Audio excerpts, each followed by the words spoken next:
What is up, everybody? Alrighty, just gonna chill a bit today. Gonna try to progress on the JP event on my old account because it's a little bit behind, and I want to do the challenge quest and everything. So the challenge quest was Zenobia, which I was kind of surprised that they just did a vanilla, like single one class challenge quest like that. I don't mind it. It's fun to do that from time to time, but I was surprised that they did that. For my main account, it was obviously very easy because Zenobia is an archer, and I can't think of a single time that we fought just like a lone archer, and it's ever been hard because, you know, I obviously have Ku super upgraded and everything. But kind of an interesting challenge quest. I'm looking forward to doing it without Ku on this account and just kind of messing about with like Leonidas and things like that, because I played around with some team setups on my main account, just kind of have fun. What a concept, and yeah, I want to see how that goes. Yeah, Romulus would just be for the thematic, right? There's not he's AoE, it's a single target fight, not much in his kit that's really good there, but he is just a good 5-star Lancer anyway. Kind of a weird challenge quest though, and if we can actually unlock it today, I'll just show it, but she has like so many gimmicks, but most of them don't do a lot. And yeah, you know, I have not tried to solo with anyone else yet. I should, because yeah, we could try Canis and things like that. Let me think. I don't think Canis would work there because Canis has a very finite amount of turns that she can live, and then she like falls off like a rock in survivability. And so if you can't, the thing is, her damage is so high, normally with those few turns, she gets a lot done, but that challenge quest is, how do I put this? You either need to be able to live for a really long time, or you need to have, I mean, just so much fucking damage. Because basically what I think will happen is she'll get to the second health bar, she'll be able to get rid of like 6 of the shield, right? And then she won't be able to wait to get rid of the rest of the shield, and then so she'd have to go into the third health bar, and there'd still be like 3 or 4 shields left, and then she just won't do enough damage, and then she'd die. Like, that's what I kind of think would happen. I could try it though, you never know. Maybe I'm under, because she's more capable of blowing through that final health bar than some Lancers would be, even if the shield is still active. So those who don't know, the boss on the second health bar gets a shield, gives her 100% damage reduction, I'm pretty sure, damage resistance. But then she has all these requirements you can do that will lower the shield by 10%, or essentially add resistance down to her by 10%, and it stacks up to 10 times, that's 100%, so it just gets rid of it, essentially. But once you get through the second health bar, you're not allowed to, you can't do it anymore, right? Whichever ones you got, like whichever shield downs you got, stay, but you can't get any new ones. And the requirements to get shield downs, like do a buster card, do a quick card, do an art card, do an extra attack, do a crit, do an NP. There's a couple other ones that I don't remember, but a lot of units can only do about 6 of them reasonably. And then you have to wait 3 turns for it to like reset, and then you can do it again. But most units can't live that long. You're not gonna just sit around in the second health bar for 3 turns and then still have enough value left to finish up the final health bar. So you'd have to be able to get as many shields off as possible and then have enough damage to still win at the end, which is doable. That's absolutely doable, but I don't know, Canis, that kind of sketch.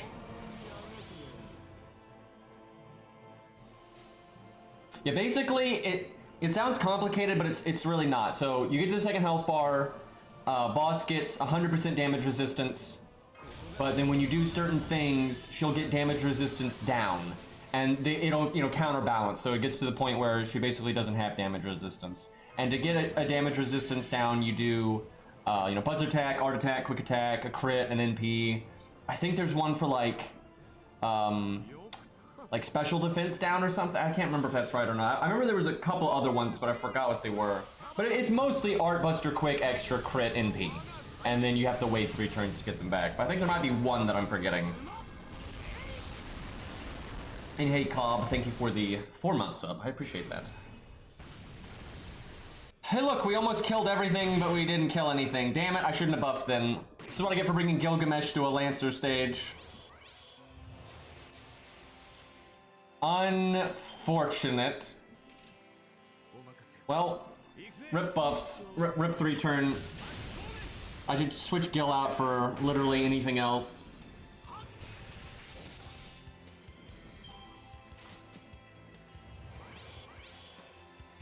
Yeah, the Knights of the Round Table, I would say, are harder than Zenobia for sure, and it's mainly because Zenobia's by herself and the Knights aren't. Like, if you had, like, Zenobia with that kind of gimmick applying to, like, you know, 6 different bosses, that'd be awful, but because it's only one, and it's just a regular class, it's not too bad.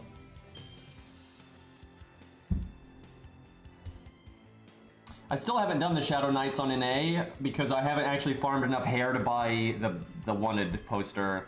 That's like the only thing I'm lacking. I've done everything else though on NA. I'm just gonna cheese the hell out of it though. I'm not gonna be honorable on that one at all.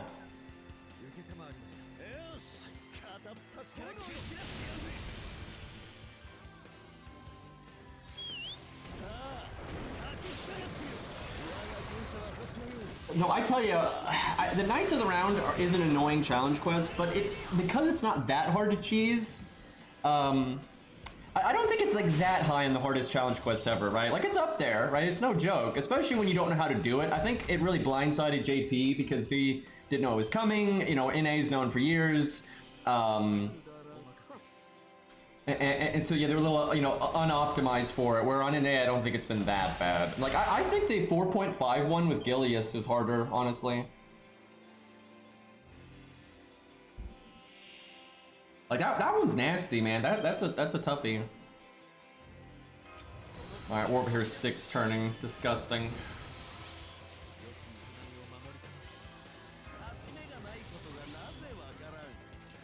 I need to sort out my CEs on this account for the spawn rates. Do that in a second. No, the 5 enemy waves or 6 enemy waves, so it's not really normal. It's just something to do sometimes. Really, what's become probably the most normal are stages that don't have a bunch of enemies per wave. That's pretty... there's normally at least 1 farming node per event that... and it's normally a good one too. It's normally a good node where it's like 1 enemy, 1 enemy, 1 enemy, or 2 enemies, 1 enemy, 1 enemy, stuff like that. That's become way more normal. And it's because they're trying to fuck with looping. It's like the whole reason they've done that. And I guess to give single target units more usability outside of challenge quests.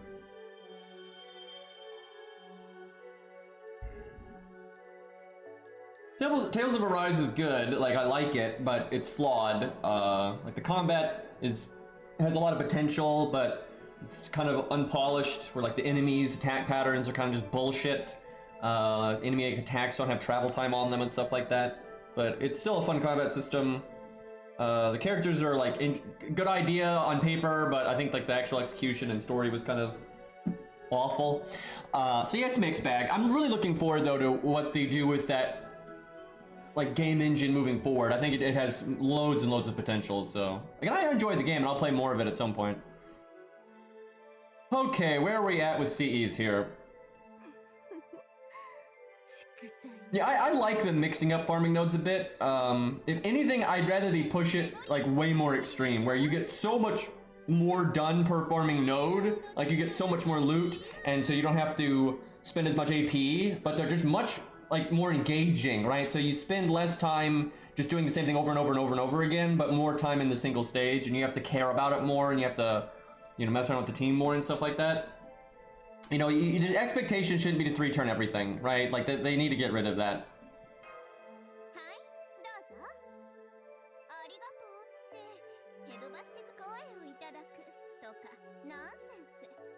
Alright, let's see, where am I at on this account? Not that far, actually. I only got 75k of the yellow points, jeez. You have to get 200k, I think, to limit break everything. I didn't realize I was this far behind on this account. That sucks. Probably won't get the challenge quest today then. Might switch to my main account in a minute then and just mess about over there. But I really wanted to mess about on like an account with not use Big Coup and just do team stuff like Proto Coup or whatever. Da Vinci, will you shut the hell up? I cannot believe that they have her speak every time you come to this UI, when this is a UI that you have to go back and forth between constantly. It's not like you just go to this UI once. It's like you go into the craft essence, then you go into the Ascension, then you go into the skill. Like you're going back and forth, and she just starts talking with the same dialogue over and over and over and over. It's like, yeah, this won't get old. Damn right I'm toxic. Alright, let's see where we're at here. Wow, not even close. My main account's got, you know, the mall limit broken, it's all fine. This one's not even, my Stheno account is farther along than this.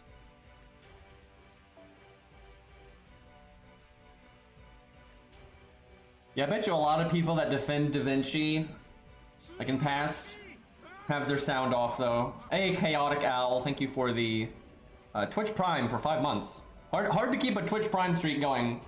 I mess that up myself constantly.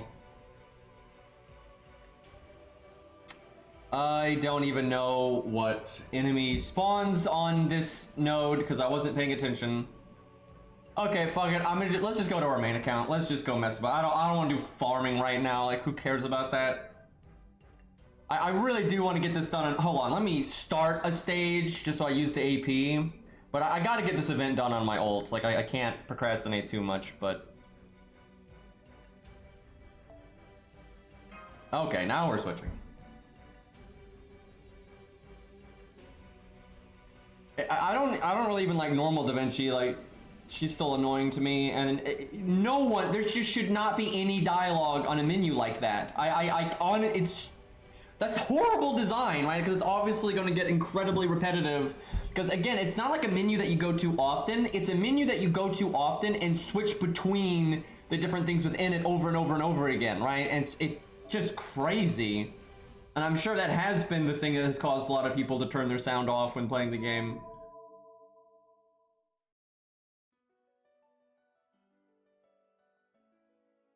I mean, we didn't have any plans to begin with. Let's be honest here.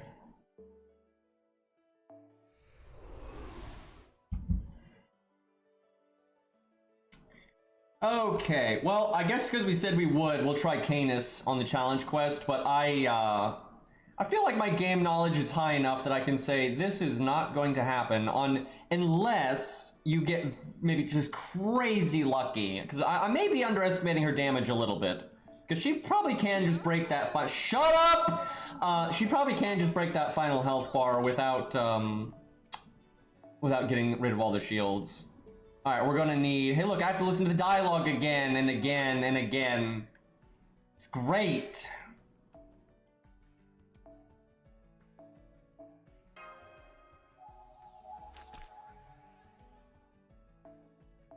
Yeah, imagine the game just gets louder as I get louder. Trying to talk over each other. I'm trying to think if Canis even wants to bring... Like on Ku, it was just so good to have the attack removal because she has a rather large attack up in this fight, and getting rid of that means you get a lot more out of your health.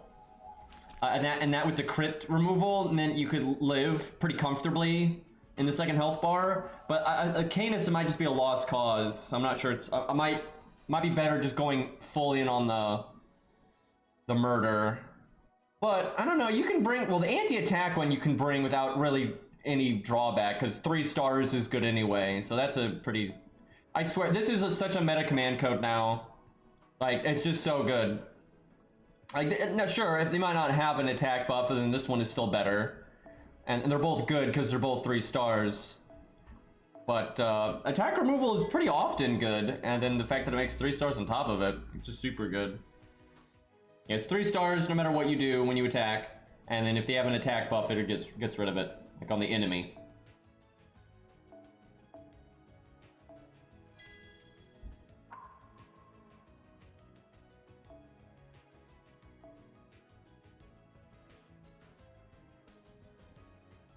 And for a lot of people that don't even have the Santa Altar one, they can just use the Abigail one and then Arjuna, and that's 3/3, and that's 6 stars. That's good enough, really. And then you're getting the heal and the attack removal as a bonus, so... it depends on the circumstance, but for example, like if you have all 3, right? You've got Abigail, Arjuna, and Santa Altar, I would still use Santa Altar. You might be like, oh, it's only 1 star, but that... You can say that about everything and you go down to 0 stars, right? It's like, it depends on the unit, right? Some units have plenty of wiggle room with their star gen and stuff, and it's not a big deal. But when it comes to critting, if it's not 50 stars, it's not enough, right? So unless my unit is consistently making 51 stars or 52 stars, I'm not taking a star away, right? Like, I care, unless the fight is just like you really need attack down or you really need heal, I'd rather have the star. Now, the Abigail one I think makes the cut a lot easier because removing an attack up is really good. It's the Arjuna one that I feel like I wouldn't do Abigail and Arjuna if I could do Abigail and Santa Altar, because that's just better, right? I would only do Arjuna and Abigail if the one had the attack buff, and for some reason I just gotta have that heal, and or the unit makes so many stars, it's fine, right? But for like Ku, I'm just gonna do Abigail and Santa Altar, and if they don't have an attack up, then I'm gonna do Arjuna and then Santa Altar, right? Like there's no way I cut the 1 star. Like it's because the side effects are niche, right? So the 1 star is universal, so I think it's better. All right, what do I want here?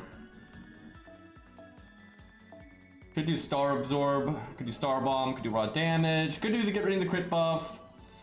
She does do a defense buff. She does a 50% defense buff, but I think it's only for 1 hit.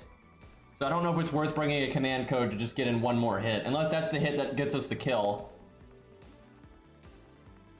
Just don't get crit. Just who needs the crit removal? Just don't get crit. What's the problem? Yeah, we'll do a defense removal and crit damage. All right. Now let me think though. She might not. Da Vinci, put a goddamn lid on it. Like, I can't even think! It's like I'm trying to figure out which tab I need to click, and she just blah blah blah blah blah. So Canis might want this. Like, I don't know. I feel like we're gonna guts twice with or without it, and then with it we're still just gonna guts twice, so it's not that good. But it does give her the Buster crit.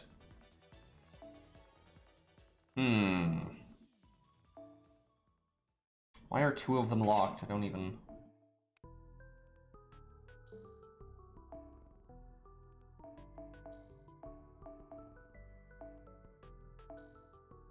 Making sure I'm not burning the wrong CEs here. Gotta be careful when there's multiple event CEs.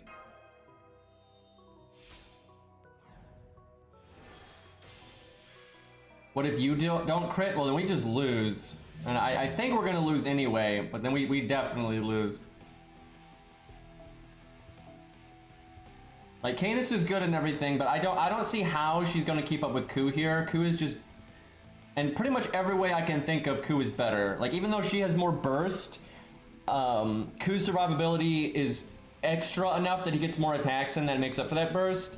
And there's no gimmick here where, like, slower DPS is punished or where, like, burst is rewarded or any of that, right? There's no positive to, like, the difference. The things in Canis's advantage, like, aren't favored here.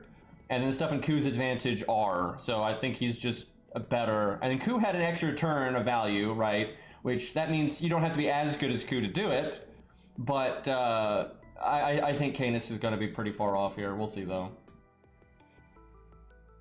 I don't care if someone wants to make a highlight channel. It's fine. Just, link back to the stream, blah blah blah blah, that kind of thing. But yeah, I don't care. If someone likes my content enough to want to share it, that's.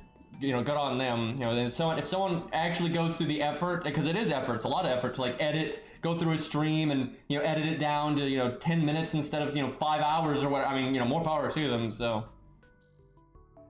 I'm not very uptight when it comes to that stuff.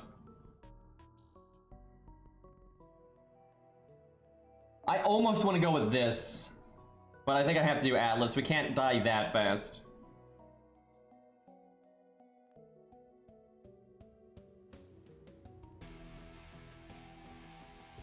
Wait, that's not Canis, that is Ku. Excuse me. I was like, that doesn't look right. I'm just trying to think about the craft essence.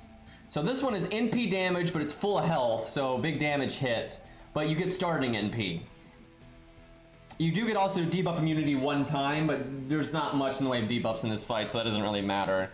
This one is Buster crit damage up, attack stat, and then guts. It's just I don't know if the guts is gonna line up. If she wasn't a guts unit, I think for a lot of people, this is the one that they want. right? Especially if they themselves don't have guts. But for like King Hassan and Ku and Canis and units like that, it's kind of diminishing returns with your own guts if you're a kind of unit that can loop it. Now, like Gwaine, for example, you would never use him here because it's an archer, but like let's say it was a lancer or whatever. Gwaine would be happy with this because Gwaine doesn't loop his guts, right? So you just use his guts after this one wears off, and that would be fine. And then this one actually, maybe this one stars per turn. That's not bad for Canis. And then I actually forget what the other aspect of it is. But I know it makes like 3 stars per turn. All 3 of these have pros and cons. If I need, okay, I don't think she needs the starting NP. That first health bar is not a big deal. And hell, even on Ku, I'm not sure this was the right call on Ku. It's just, what really mattered on Ku was figuring out the shield thing, so his CE didn't even matter that much, but with Canis, I think it's gonna matter. So I think it's between these two. I'm actually gonna try this one and see if we hit like critical mass with the critting.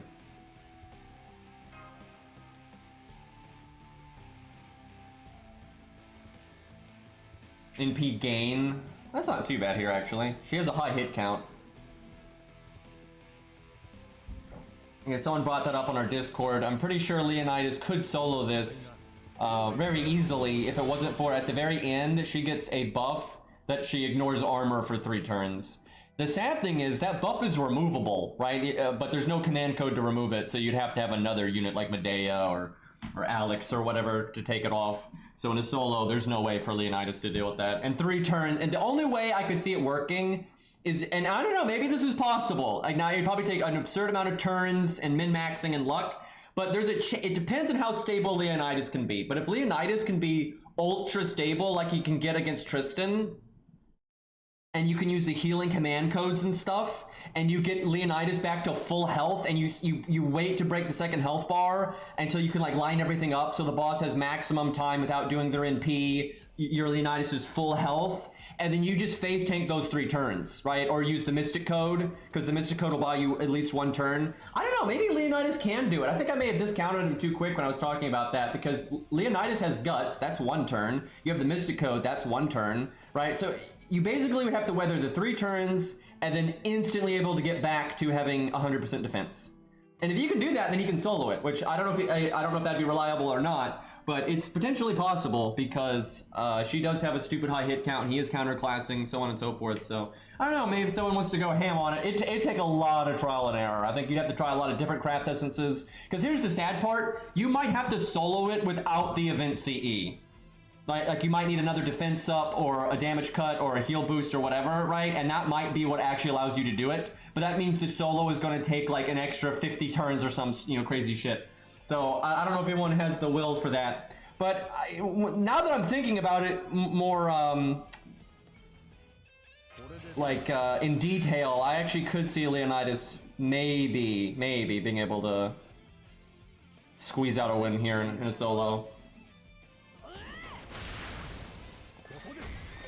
There really isn't a Leonidas guy, unfortunately. There's not like anyone out there that just is constantly trying to do Leonidas stuff and always min-maxing, and every time there's a fight they just see what he can do, and then when it works they post it. There's no one out there that does that, which is a shame. He kind of deserves it. If I had way more free time, I would do it, but I don't have that kind of free time, so I don't.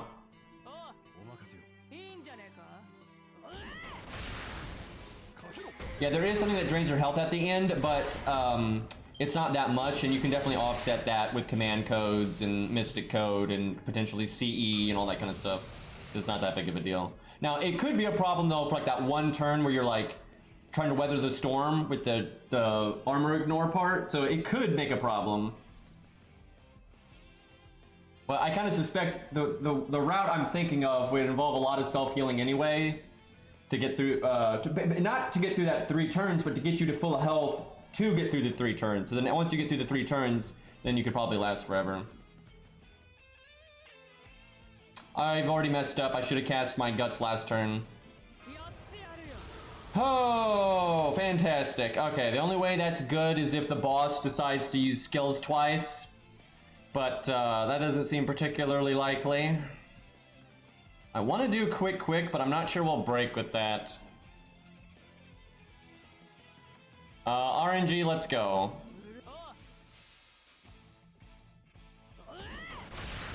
It's a lot of time to learn a unit that well, right? Because you've gotta, you know, it's like, okay, if it's a burst fight, you do this. If it's a longevity fight, you do this. It's in the middle, you do that. And because you have this hit count, you go with it, right? There's a lot of trial and error with that kind of thing. Like, a lot, so. Especially for a unit that's slower, like Leonidas, because you might not realize a mistake until like 20 turns in, right? Because it might not catch up with you until that time. And then it's just like, oh god, this is so bad for Canis because the boss NPs pretty often. That's not a big deal for Ku because Ku has so much hard survival, but for Canis, that's really bad. That's probably gonna get her. Okay, so we need a Buster, we need to NP, we need to crit, we need to art, and we need to do like everything. So, and we actually, okay, so if it's Ku, you don't want to go super fast here. Canis kind of does. But there's no point in doing damage up this turn because the first bit of this ain't gonna do shit. I think we do... We just have to hope that we miraculously crit with that 70%. So I'm skipping out on the 80. Crit resist on the enemy works exactly, you know, like it does for us pretty much, right? It's kind of like crit down for you. Actually, now that I think about it, I'm not sure how it works.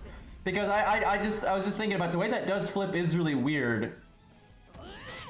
My assumption would be it's lowering your percent you just don't see it, I guess. I didn't think about that until now. I'm not sure. That's really weird. Basically star gen down. Wait, that's so lame if that's what it does. Like you just get less stars off of them so you're less likely to crit later. That's dumb. That doesn't really mirror what it does for us very accurately. That's really disappointing if that's what it does. Although I guess it's lame either way, because the other way it's just obnoxiously RNG. So it's kind of lose-lose no matter what. Alright, how many did I get? I'm hoping I got 6.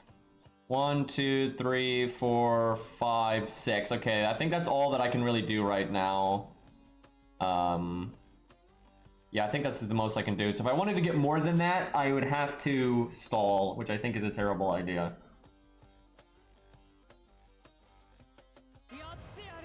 I wonder if I can break right now, make stars, and then like crit next turn. Like if I can do NP quick instead of Buster.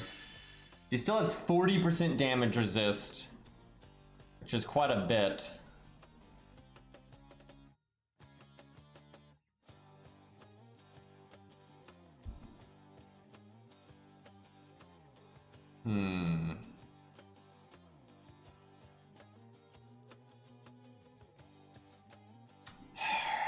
Could split the difference. Now I'll be greedy. I don't think this is gonna work. I don't see how she's gonna do 300. The only way I see this working is if I double crit and high roll on everything. Because from what Ku's NP damage was like when you had 6 shields down, I don't see this miraculously working.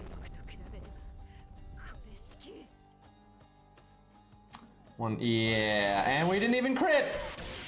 Okay, she actually probably could have. Wait, what? Why do I always underestimate Canis's extra attack, dude? That's ridiculous. I was like, she would have done it if she double crit, but it's like, nah, I'll just do it anyway. Extra attack, go burr. That's crazy. That her extra attack does that much.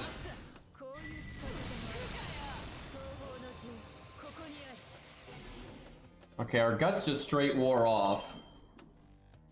Oh, we're dead then. Fuck. Yeah, we needed to cast this one turn sooner, like I said. Okay, I don't know, she might be able to do this, but we have a ways to go, because now she's got 800k health, and she's still got 40% damage resist, and she has guts for 100k.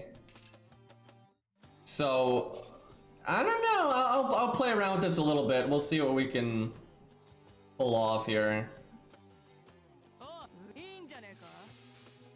The main issue is I don't see any way where she can get more than 6 shields off. And she can't even get the 6 shields off as smoothly as Ku could, so that's a real problem. Alright, let's try casting our third skill correctly. There's just gonna be a lot of RNG in this. Like, I liked it with Ku because there was like no RNG. Where with Canis, even if this works, it's gonna be crazy RNG. She is doing better than I thought though. But I'm still very skeptical of this working. Now maybe Zaw's Canis though, because Zaw's Canis is got the faux pas and all that. She could definitely do it at like 120. That would definitely work, because at that point you have enough health to face tank a bit more, and you're going to be killing a bit faster and that kind of thing. But I think at 120, well, I don't know. I'm trying to think. I think a lot of Lancers would still fail at 120 actually, but I think all the big solo big shots would be able to do it at that point, I think.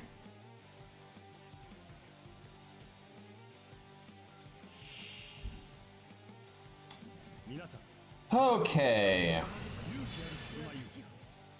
Good opening hand.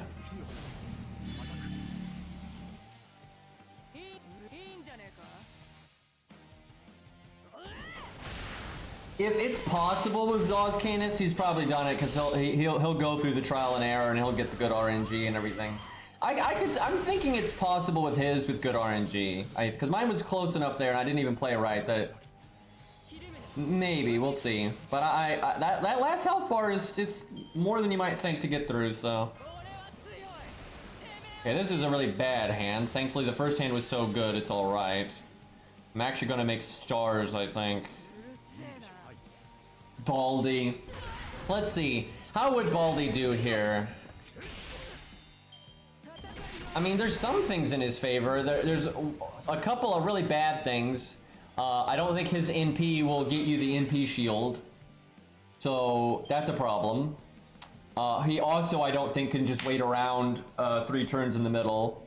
So he's probably only going to have like 50% of the shield off. Maybe he somehow gets the 60, but I kind of doubt it.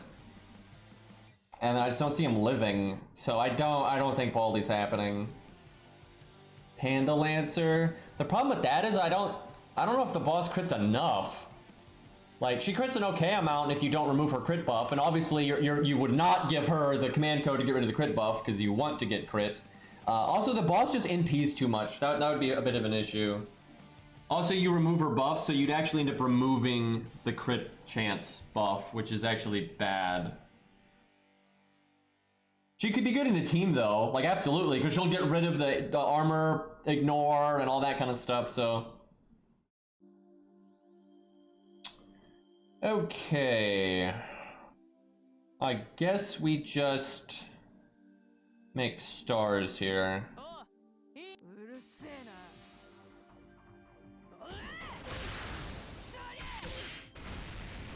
So you could use Deer Mid as your main DPS here in a team setting, but definitely not in a solo.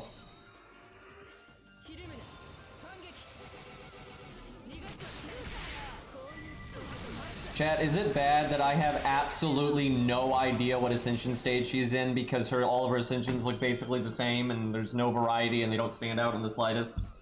Like, I have no idea. I don't know, maybe 3 because of the colors on the shot things, but I don't even know. Stage 1? Okay, well I was far off on that one. Guess I have to... vulnerability here. They were pretty lazy with her stages, and I think why? I was thinking about it when I saw her animations during the challenge quest, like why they didn't use her armor and stuff. It's because she's doing like flip kicks and spins and stuff, and they'd have to completely reanimate that stuff with a more drastic like outfit change, right? Especially, you know, full armor like that, and like she got the completely different stuff on her feet and all that. So they're not gonna do that.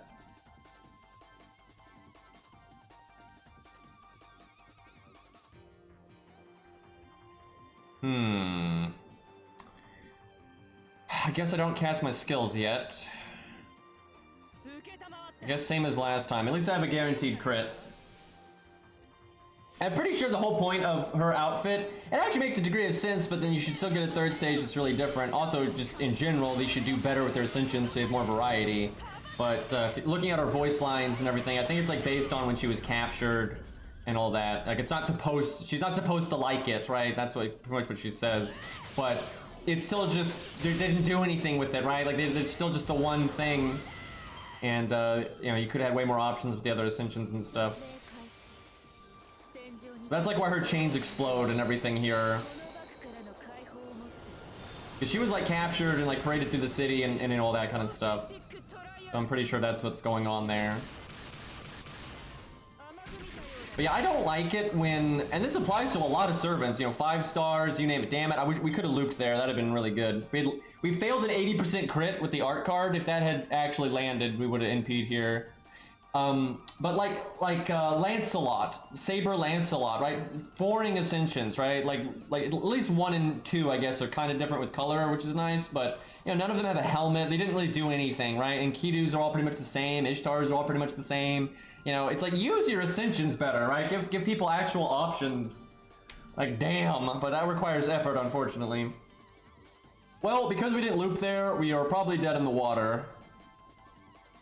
Because you need a break right now, and then still have your monster strength for the next turn.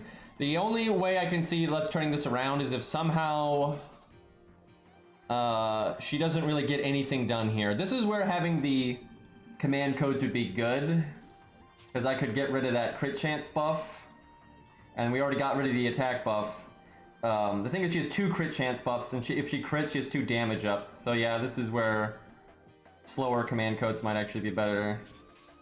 If she could just yeet us here.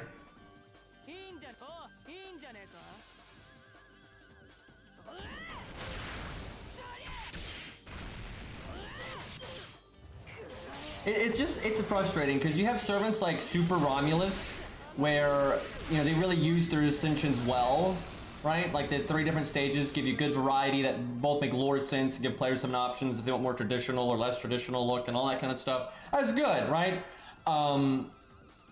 But then a lot of times they do stuff where it's like they barely do anything with it. Okay, see, we're a turn behind, and that one turn, like, there's no way you win if you're a turn behind like this, like what just happened. So what we need to have happen here is Guts needs to not go off. Our damage cut and attack down, which I think she might not be. She is like, one of these is like literally like just defense against like defense down and stuff like that. I can't remember. She has so many fucking gimmicks, dude. I'm not sure if she's universal debuff immune right now or not. If she is, we are pretty screwed.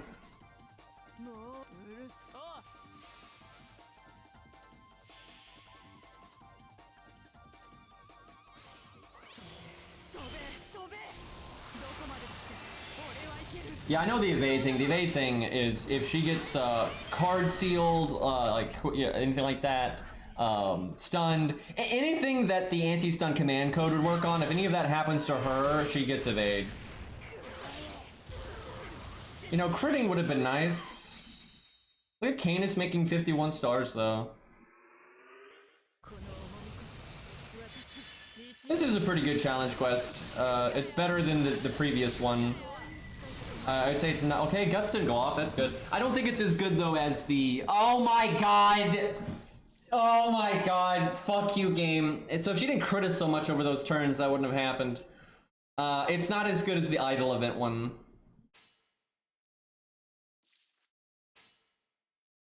God damn it, game.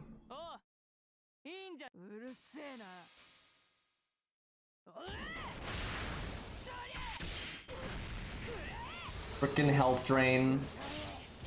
Even if we weren't out, so we could be 2 turns ahead here. If like that stall turn didn't happen, and if we didn't die there, which is possible, so we could have two more turns worth of value essentially. That's still, I don't think, quite a win here. It'd be super close, but because of the Guts, I don't think that would still be a win. But that does make me think Zaws can probably do it. Just barely, though. Even with Zaws, though, I think you're really pushing it. However, I might be missing something. You know, I'm not really giving this, like, the full trial and error. I'm only trying 1 craft essence and that kind of thing. So there's, you know, if you can find a twink, like, oh, use this CE instead of that one, or you use, a different mystic code or different command codes, and that's able to get you 1 turn of value, that's probably enough, right? So it wouldn't shock me if she can do this.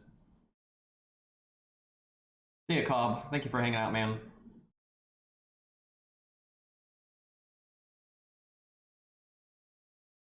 Who else do we want to give a shot to, though? What other, I guess it doesn't have to be a Lancer, Berserkers as well, and things like that, but Lancers are going to be the more, you know, fun thing to compare to each other, right? Leo takes way too much, like, effort. That's not good for a stream, like, at all, because there's... You have to, like, lab that. There's, like, a million things you need to test. You have to try... Because I don't even think using an event CE is necessarily the right thing to do. So you have to try it with and without the event CE. You're gonna, like, that's just... I don't have the patience for that right now. Like, that is so much trial and error that you're going to have to do. Because if you're not going to sit there and do it, there's no point in just doing it a couple times, right? And I'm not going to sit here doing Leonidas for, like, 6 hours.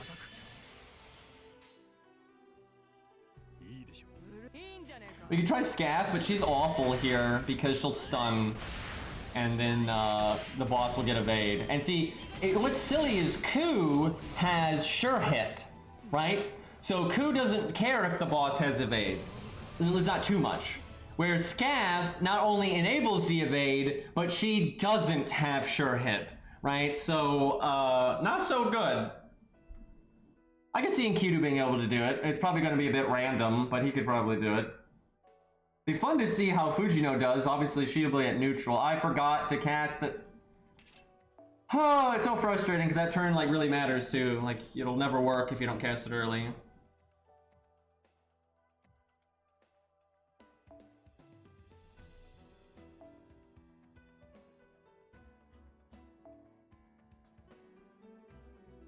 Can we get a an event CE Beastly? Because I do kind of want to see that. Like, there's no way she's beating it, but I bet you. I think most things at neutral would just get absolutely just obliterated, right? Like they'll get absolutely crushed. But I bet you Fujino does all right. I don't have a Crazy Eyes worth using. Mine's just 444, and I'm not giving her the hero proof. So someone in chat would have to actually have her. Which CE of the three? That's a good question. Probably this, I don't know, maybe this starting in P1, because you need a break so the first health bar doesn't get rid of the damage cut. Because this right here, it removes defense buffs when she attacks you. Only defense buffs. And as soon as you break the first health bar, it goes away. So I bet you need starting in P. That's actually going to be a real problem for Fujino, because she won't be able to kill as quick.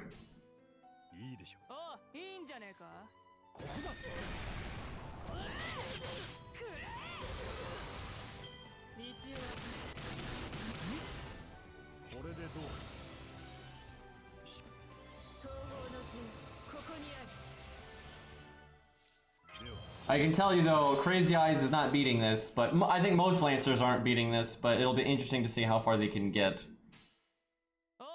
You could use her in a team though, no problem. That wouldn't be an issue at all.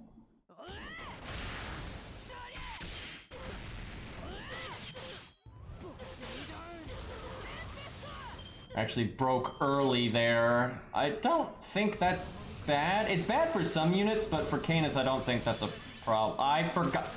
I'm just gonna cheat, because I'm sitting here talking and I just cannot remember to cast my skill.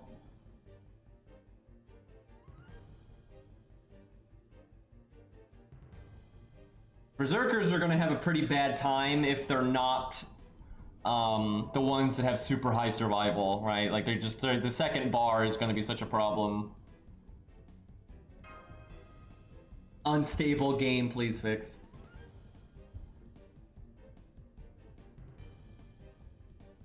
This is Samsung Dex, thank you.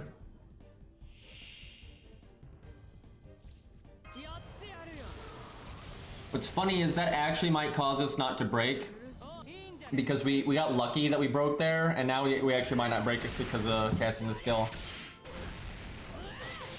Yep.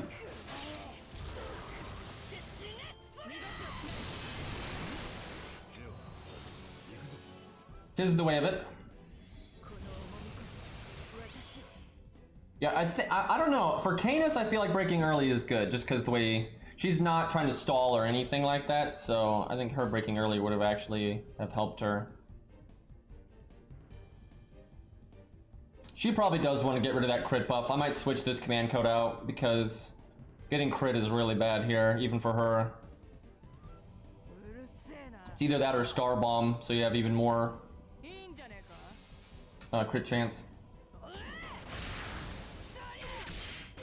Save scumming for bad RNG, indeed.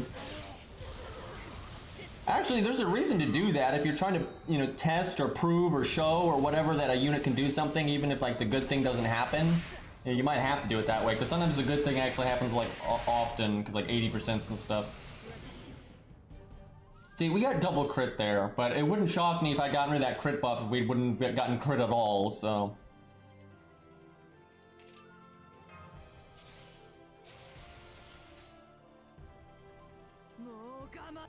The nightmare is if you don't crit on this turn, because the NP can't crit.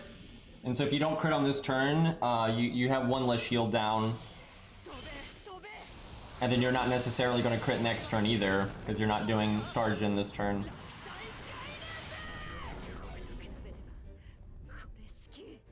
Death. The rare insta-kill proc.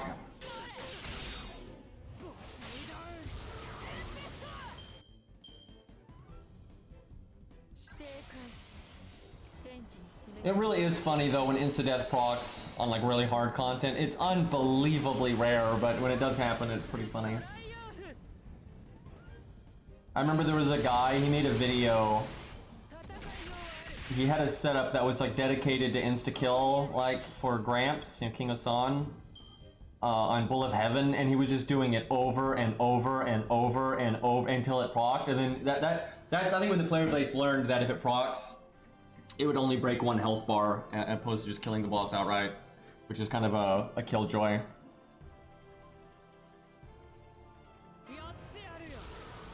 I want to do my second skill for the attack down and for the stars, but it's bad for the battery. But I think I have to do it anyway. I'll just pretend I didn't get my NP there. So I have to not die this turn.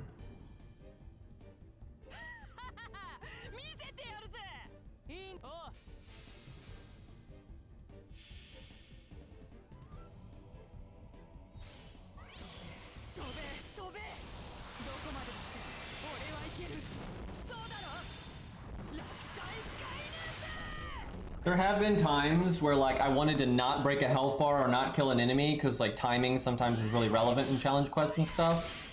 And then you crit with like a 10% crit chance. Well, we lose.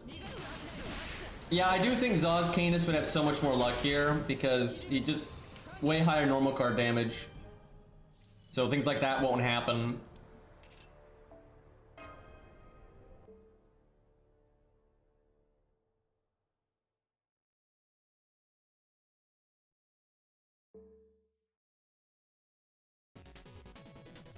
Oh god, you're playing Darkest Dungeon, aren't you, Arjuna? You have like 4 diseases.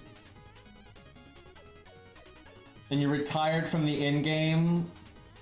Yeah, I heard like if you do the Darkest Dungeon, any units that did that stage like get retired.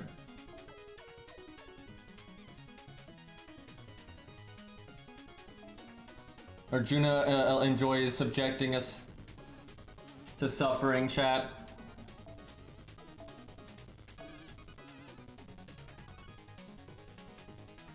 Okay, so we got Fujino we wanted to try. People did say they wanted to see Brunhilde. She'll get destroyed here. We got Dearmid, who is absolutely gonna not even get close to what Ku does. What else we got? We do have Scath. I have my own Scath. It's pretty upgraded. Scath will just do so bad. Like, that'll be so bad.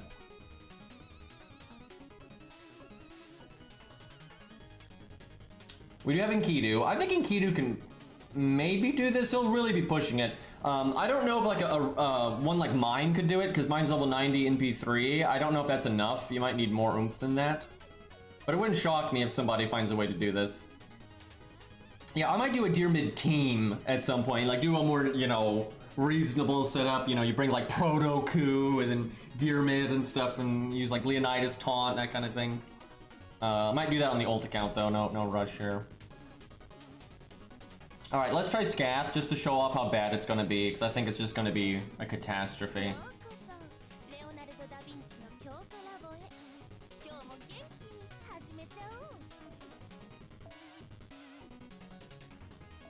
Why is there not a clear all button? If someone's got a Taiga, I'll try it. I mean, like, if you have a unit, you know, speak of in chat, I'm happy to use whatever. I just need them to be upgraded properly, have the CE, you know, so on and so forth. And we need it to be like,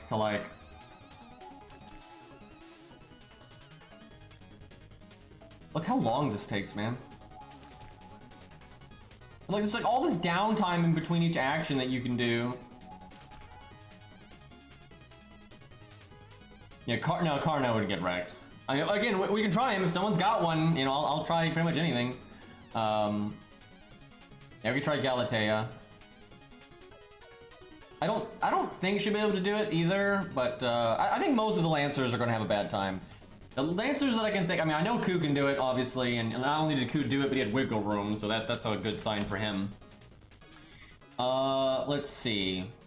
Canis can probably do it. She might though need to be, you know, really upgraded, because my Ku was upgraded, but he had wiggle room, so he didn't have to be that upgraded. And Canis needs RNG, because Ku did it with like no RNG at all, where Canis is absolutely going to need RNG. Percival would actually be a fun one. That's worth messing around with.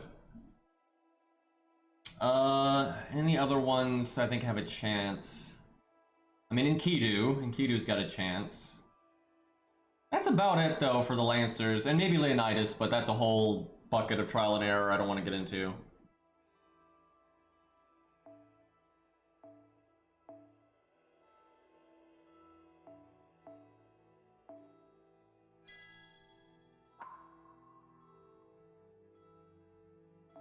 It'd be cool if this boss was neutral, right? And it just had stats that were scaled for such. Because then it'd be a really fun boss to test things. Because it rewards burst, but it also rewards survivability. You can kind of go either way. And also it rewards utility as well. So there's different ways for units to get ahead. I wonder if she's going to want Pierce Invulnerability and Sure Hit. Just to do some damage on the downturns. I could use the downturns to stall, though. I think she has to go the stall route. I think she has to. Because if you're going to have to wait out the evade anyway, you might as well get the shields off.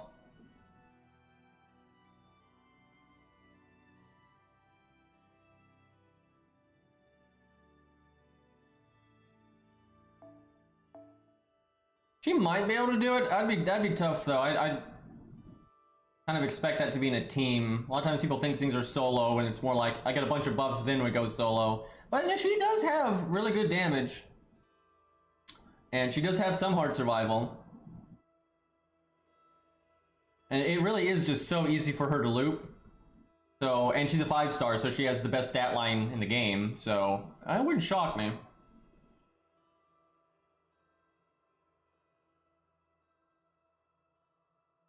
A Reshigal will do really well for an AoE unit. Alright, let's see. If we're gonna go the stall route, do I want to heal or any of that?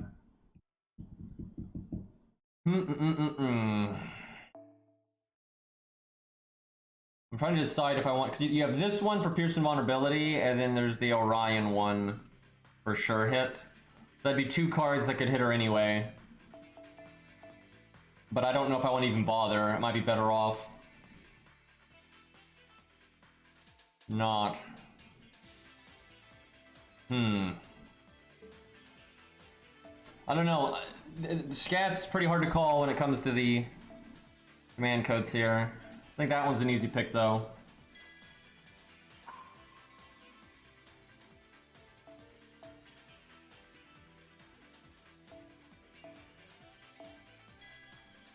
I'm gonna try the more stally route and hope that those, well, maybe I do one. Maybe I do 1 card so I can at least get 1 big crit.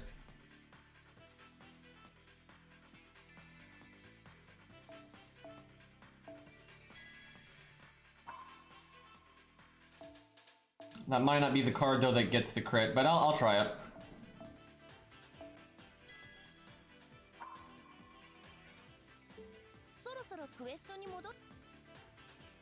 And none of the command codes give you the buff, it's the card specifically. Although, with what we saw from that Taiga stage, what it probably does is it actually gives you Sure Hit 24/7, it's just you can't see it and it's deactivated. And it's like coded to only activate during the 1 card. I'm pretty sure that's why the Taiga stage was so fucked up.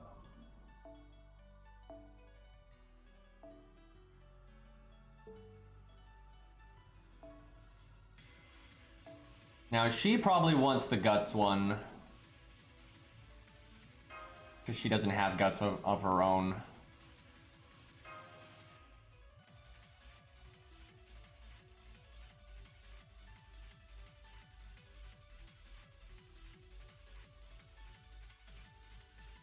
Yeah, we'll try Reshigal. We'll see how that goes.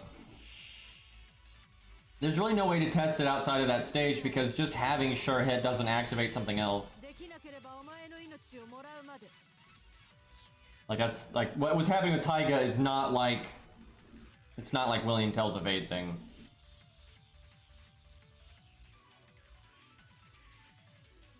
I don't think it works like exactly like that. Like, cause I do think the buff is always present. Like it's like a CE effect, but they already have effects like that that won't make other effects no effect. Because it's one of the only things that explains what the fuck happened in that stage. Because they would have obviously thought of that, right? Like, oh, if it's a constant buff and it makes the other thing no effect, like they would have fixed that. Because they already have stuff like that in the game where they won't overlap like that.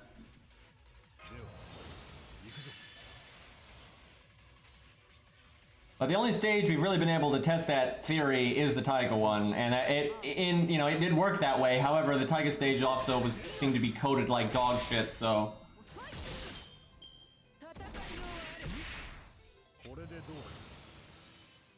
Because simply having the command code equipped made the game treat it like everything about that unit had anti-beast, like 24/7.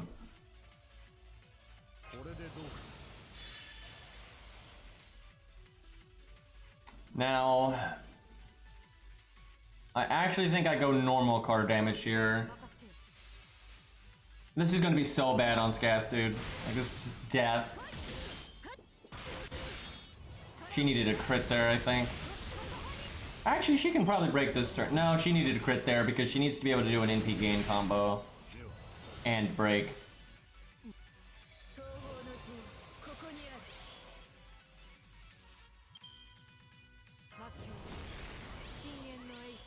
Well, the boss does have a high hit count.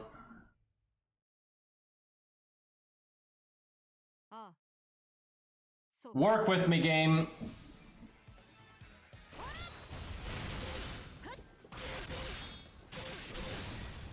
Okay, got a crit.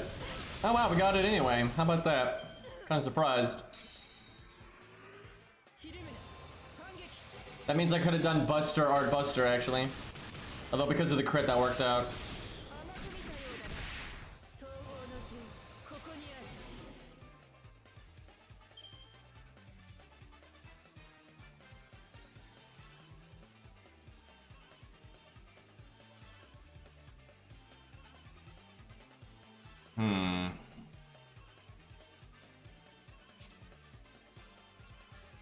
Yeah, sure. This I don't. Yeah, I don't see William Tell working on this thing when it's not active. I don't think so. Like generally, the game knows how to detect when it's active or deactive. Yeah, there's just something about the Taiga one where it doesn't. So okay, we're gonna do like no damage here.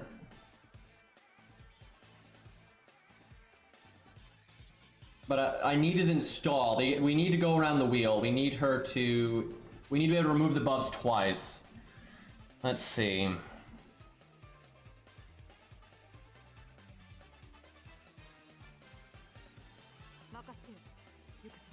I want to do the 40% because of the crit, but I also want to get rid of her attack buff, but I guess I just wait for now.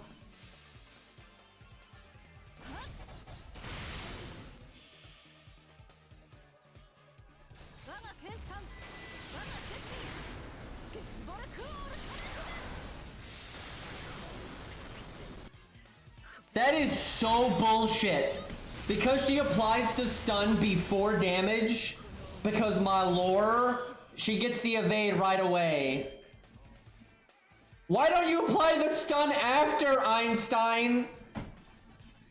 That is lore accurate though, because that's what Scath does. She doesn't have the cause effect reversal. She has like this space-time thing that keeps the target there. and that's how she makes sure she hits them, right? But yeah, it's not good here. Well, that's really bad for her. It didn't matter on that turn, we weren't trying to do damage on that turn, but down the road it means we can't really kill the boss. Like if we could do the damage and then have the evade go off, we'd be okay, but because it doesn't work that way, we are super screwed here. I didn't even pay attention to if we crit there or not, but we need to get rid of the crit buff. We do that. Well, we are doomed. Where are we supposed to get our damage from? It's like, there's no damage here. I tell you though, she could probably strong armor it at 120. You just use the stun to buy yourself time, and then you just strong arm. The problem would be the third health bar. The third health bar would be bad, because you can't even target switch with the guts. Because that's what Q can do, you know, you can kill and then NP through the guts or vice versa, where Scath can't do that, because as soon as she NPs, the boss gets evade. Well, you could kill the normal attack, NP to target switch, and then do a buster again that has a command code on it. So actually it is possible, it's just good luck. Fucking lore accurate nonsense in my game here. Well, we have to NP. We don't have a choice. We have to NP to stall. I guess we art just for the, cause, well, no, we need a quick, cause we need a crit. This is awful. See, Chad is always telling people, like, lore-wise, I think Q's bulk is better than hers because cause-effect reversal is just better than, you know, freezing space-time. And here's a good example of that.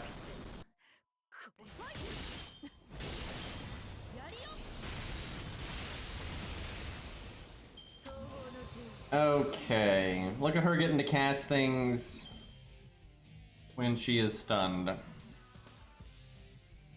I guess I do this. The good news is next turn we get to remove her buffs again. The problem is we're just gonna die to the boss's NP eventually. Like we're not able to go fast enough, so this does nothing.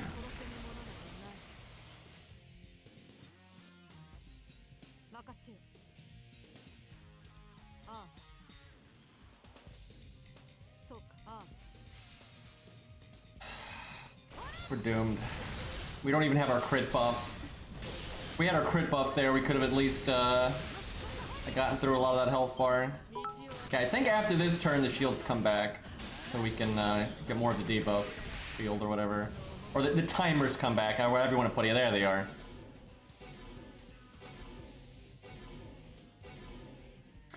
I guess we stun here so it delays the NP.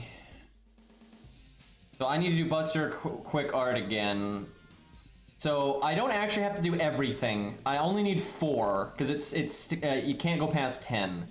So NP is NP and Quick. So that's 2. Extra attack's gonna happen no matter what. That's 3. So I can do anything. I just need to not do a quick chain. Like the quick chain is the only thing I can't do. I can do anything other than that though. So what's best? I can get rid of the crit buff. I can try to make some stars. I can get rid of the crit buff next turn. So I think I just do the art card.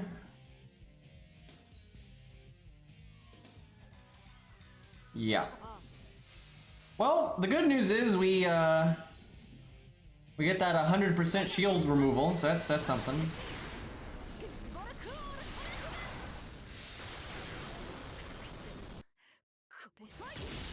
I probably will add that, Captain, because that one I can, you know, I can let Chad have fun with that one, but not Paimon Royale. That's not happening.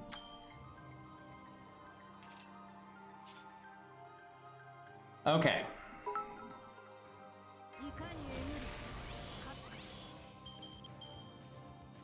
Why are there nickels in my chat right now? A nickel a day keeps the doctor away? Nonsense. By the way, Chad, it's gonna shock you to hear that the slogan, an apple a day, or the saying, the phrase, an apple a day keeps the doctor away, that was not made by doctors or any medical professionals. It was made by companies that sell apples. Who would have thought?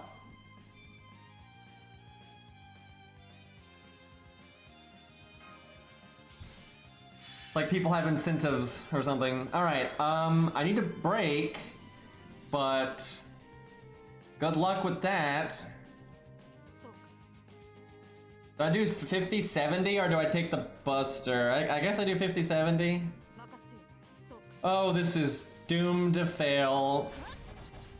To be honest, she's doing better than I thought she would do. Like, it's not a complete blowout. Damn it! Ugh, if we could have broken there, I actually think we might have had a chance.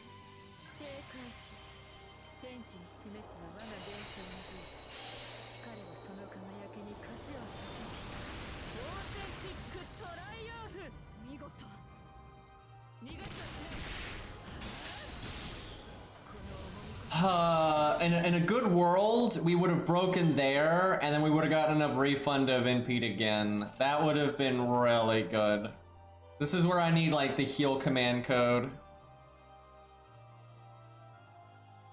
Does she have any other crit buffs? I think it's just crit damage. So yeah, she has no crit buff, thankfully, but if she does crit us, it's still gonna hurt like crazy. I guess I make stars. Honestly, I think at 120 she could do this. Like I think you could strong arm it with normal cards and your health and everything at that point. And she might even be able to do it at 100, actually. Because she's not doing that bad. The main issue is our health is going to get whittled away, and that's going to really get us. Especially on this health bar, you can't get rid of that that attack buff. Don't you... I swear, if we had lost our guts there, that'd have been GG. Oh yeah, fuck. See, Ku gets to heal himself for more than the tick, right? Yeah, we need to work in more survivability. Like, we need the heal command code and that kind of thing. Do I do quick up just for more stars? I don't think so. Do I do quick before the NP just to do some damage though? Normally I would say no, but because we're near the end, probably. Dude, if she, I'm serious, if she just, if the boss got the evade after damage and not before, we would be totally fine, right? I think Scath could absolutely do this, and she'd be set. But at level 90, right? Probably level 90 NP2. But because she gets it before, it's pretty crap. I still think it might be possible, though. I mean, obviously we're really far away from winning, but dude, our guts is gonna proc from the stupid health drains, so I have to evade right now. Oh, Boulder Dash, let's see.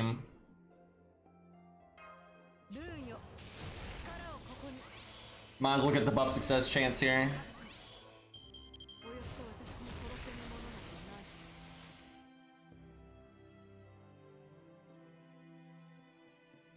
She needs to crit, and she needs to get her NP. That's not really happening.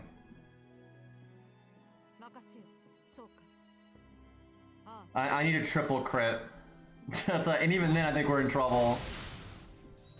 No! The art one was really important because we needed the NP gain.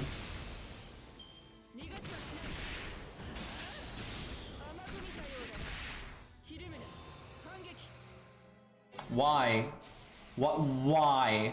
Remember that crit I said? You know what I should have done is put the art card last, but I didn't think that was gonna happen.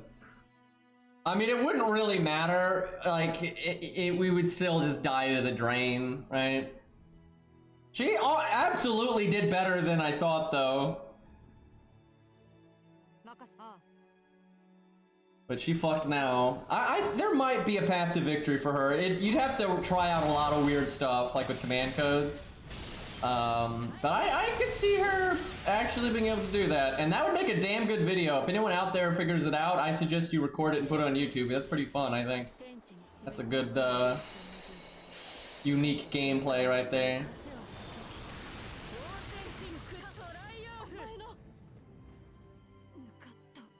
The guts, though, is a problem for her because it is tricky for her to target switch. So the Pierce invulnerability was bad. That was super. Pierce invulnerability is not worth it at all. So that should be like the heal or something, right? That needs to be survivability. So she could have done better there if I had switched out that command code. All right, so Reshigal was one we wanted to see that we had. Did someone have crazy eyes? I can't remember. Oh, that's the thing. So if you're in chat, Nino, it's better to do the... I think it's better to do the crit removal than the crit down. Just because of the way the boss is. Oh yeah, I feel so bad because Nino's got max Percival, but Nino doesn't have any of the good command codes for Percival. Because like heal boost is god tier on him and so on and so forth. Speaking of Percival, hold on, I've been wanting to do this for a while. I don't really have that much interest in Super Robot Wars because the one that's on PC, it has way less of like the franchises that I care about in it. Like a lot of the ones I care about aren't in that one. Like they cut them. So my interest level is kind of low. Because I like mecha, but I don't just like mecha for the sake of mecha. There's actually loads of mecha anime and stuff out there that I don't like at all. Like I don't like a lot of the super colorful, over the top, you know, that's not my cup of tea, right? And this version of Super Robot Wars is almost nothing but that, so I'm not that into it, to be honest. I don't know, I might try it someday. I'll probably buy it when it goes on sale, regardless if I play it or stream it a lot, but... here we go.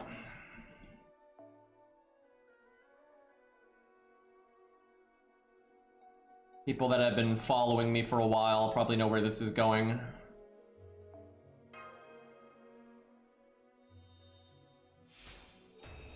No regrets on this one.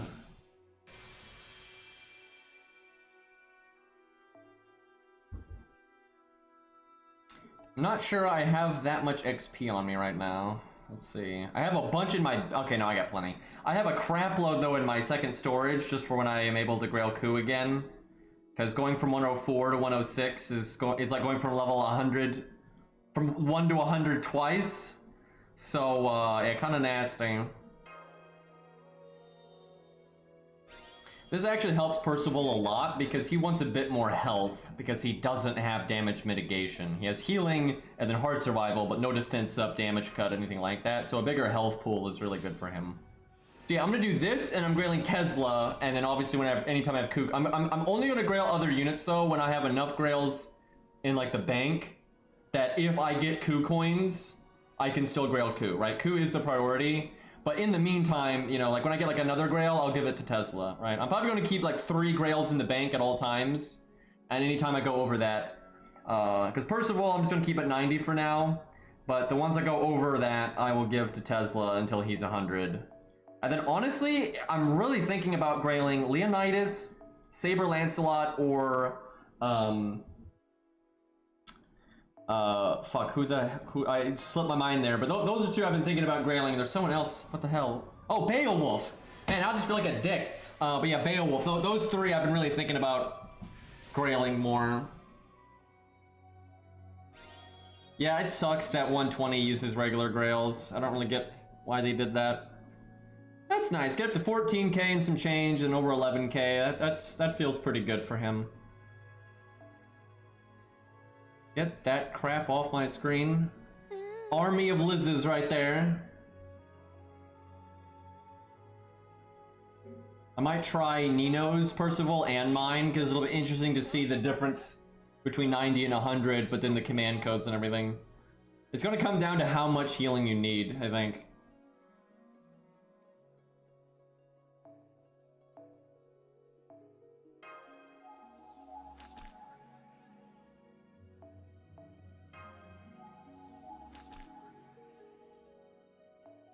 Yeah, can we just get a Leonidas animation update? One reason I haven't grailed him is just in case they fuck it up. How good is Tesla? He's really good. He's actually one of the better... He's just a very practical AoE archer because he has a 50% battery, his team-wide 3-turn NP gain up, so he gets his NP rather easily. Does a lot of damage because he's got an upgraded NP, he's got attack up, he's got NP up. He's got a niche that comes up pretty often to do even more damage. And yeah, 50% batteries are good. So yeah, he's very, very strong. He's also got guts, so hard survival. A lot of the other good AoE archers don't have hard survival, so he's great. Very versatile. And like the kind of content he can be. He's good in challenge quests, farming, you know, whale setups, non-whale setups. He works well in most scenarios, really. Tesla's not always better than Gilgamesh. Gilgamesh still has better peak damage and a lot more reliable. But Tesla has survivability and then battery. Like more battery, they both have battery. But they're both very good. It just depends on what you're doing. Like, if you're fighting servants and they're not Sky and Earth, then generally Gil's gonna be better. Unless it's farming, in which case then it doesn't really matter, because then both of them are gonna do enough damage. So then it comes down to if you need the extra battery on Tesla or if you don't need it. Okay, heal boost on Art, I think is pretty standard for Percival, then probably heal on Buster. And of course, the command codes are on somebody else. Why is that's kind of random? It's the only one on her.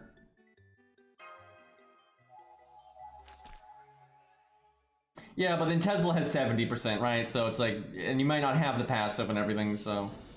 But the thing is, both, like, if we're just generic farming, like easier farming, generally both Tesla and Gil are going to get the job done even with each other. It doesn't matter if one of them overcharges by more or does 20k more damage if they're both killing and they're both getting their NP on time, right? So in a lot of practical scenarios, there's really no difference between them. But when the stuff gets harder, like a really hard free quest in terms of numbers or a challenge quest and things like that, then the difference between them can matter. But then it just comes down to the kind of team you have, kind of content you're fighting, because there's apples and oranges. I will say though, especially with Tesla's team-wide buff that he got, I think Tesla's probably a little bit better more often than Gil is nowadays. But it kind of depends. Tesla's an odd one, right? Like he's got very good straightforward value, but then he has also a lot of kind of just strange like side stuff going on, like with the low chance to stun, but then the hard survival with guts and the defense up and the niche. They're both great. Like, there's just so many good options. Hey, Drake, excuse me, thank you for the 4 months. But there's just a lot of really good options for archers, like 5-star archers. Taking me 8 years to do command codes, so I'm talking to chat, so I can't remember what card I've got selected. Because this UI is terrible. Like, can someone like, all you gotta do is put all this wasted space up here, right? Condense all this bullshit wasted space up here. There's so much wasted space at the top. Put each of your cards there, and you just drag and drop the command codes into the spots. There you go. You know, UI fixed. And also get rid of the stupid animations for when you're equipping and unequipping things, obviously. But I think that goes without saying.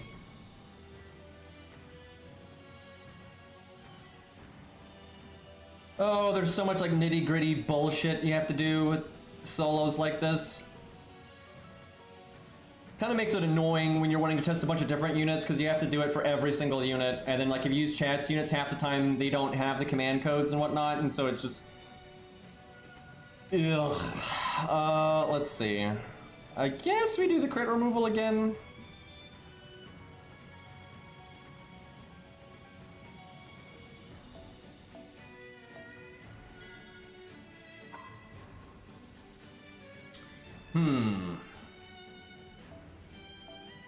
Could do the attack removal on Art, actually.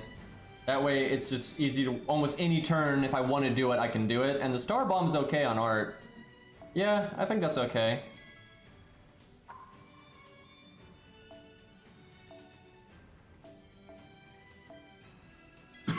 Excuse me. What for this last one? Could do another heal. Especially at the end, we might want that.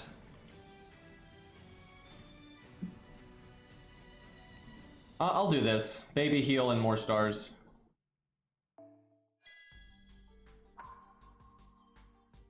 That music was the Succubus Queen theme from Mabinogi, which is like 15 years old now or some nonsense.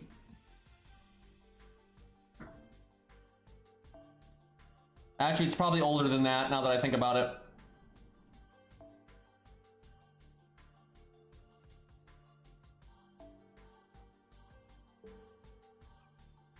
Okay, what CE for Percival?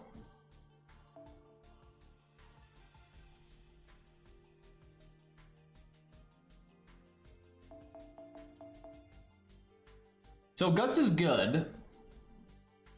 So the dream would be you don't need the starting NP because George doesn't take all of your cards, and you just kill, you kill the first health bar nice and smooth, right? That's the dream.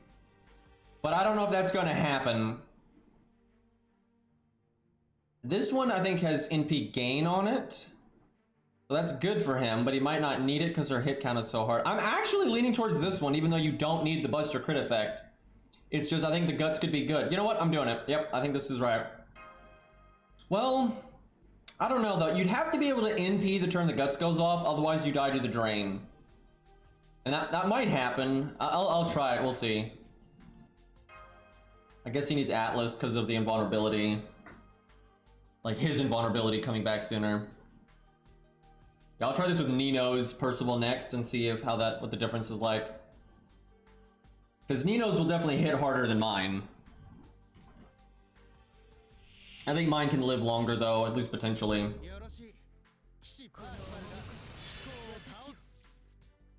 I mean, Grailed Gareth wouldn't win here by any means, not even close. I don't think she'd keep up with like Canis and stuff at all. But I don't think she'll embarrass herself. If someone's got one, I mean, I'll try it. Someone's, so we'll probably do a Reshigal next, because Beastly's got that set up, but... It's kind of fun to try anybody here and just see how they do.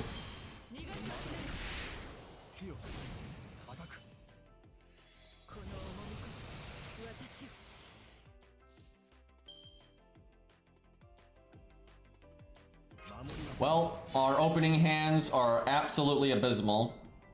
So this is just terrible.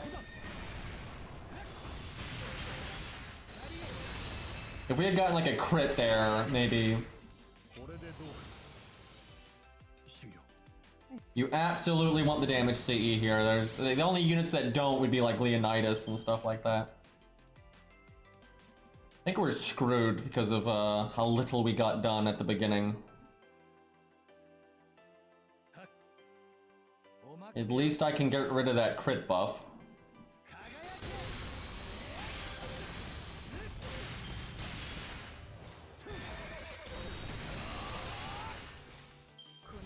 The good news is, we don't actually lose that much from that because I can just recover the health that I'm losing for free right now. Like if we had accelerated it. Why do you gotta do Pearson vulnerability? Is that only one turn though? It's not. Motherfucker, she hasn't cast that this whole time. I think she might, did she only do that on the first health bar? Because we don't normally hang out here that long. Because out of everyone we've used, she has never done that ever.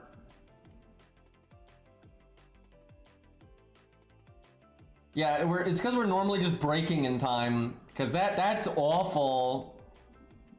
They really designed this where you want to break that first health bar as fast as possible. Like they did that on purpose. Because she's got the defense removal stuff, and then apparently that. So if you gotta break quick. And they definitely did that on purpose. And then they give you the second health bar where they give you a choice, and I like that. You either can break really quick, but then the third health bar will be a bit harder, or you stall and then you make sure you get rid of all of the shield, and then that makes the third health bar easier. But then you had to wait it out, right? So I really like how they did that actually. It's a cool challenge quest. It's a little easy just because it's just one archer, and there's so many broken like strong budget Lancers that it's just not that hard to deal with. Right, this account doesn't have... I was gonna bring Summer Scath, but she's level 10 over here. I mean, she'll probably still kill her, actually. This boss actually does damage. She's not a fucking trash mob.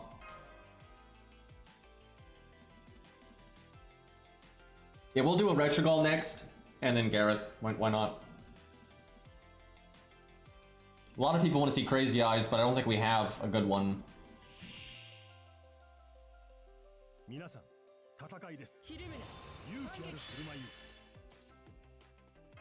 Not a great opening hand, but a little bit better.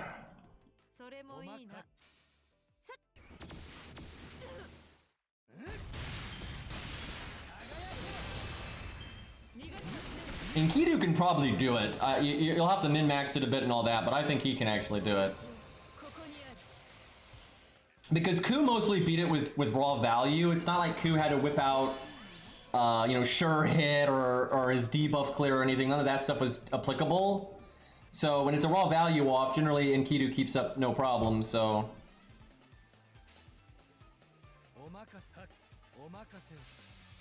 So, we need a break on this next turn, which I think we can do. We might want to go starting NP though, that way he can always NP on this turn.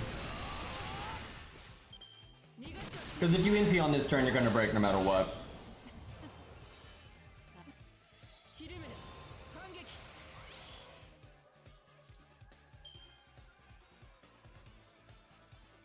Could do the art up and then we definitely break, but I think we got it. I could have probably done Buster Art or something like that, because he's got a 20% battery on his first skill, so I don't need to be focusing on NP gain this much. Hell, I could have done Starge in there, actually.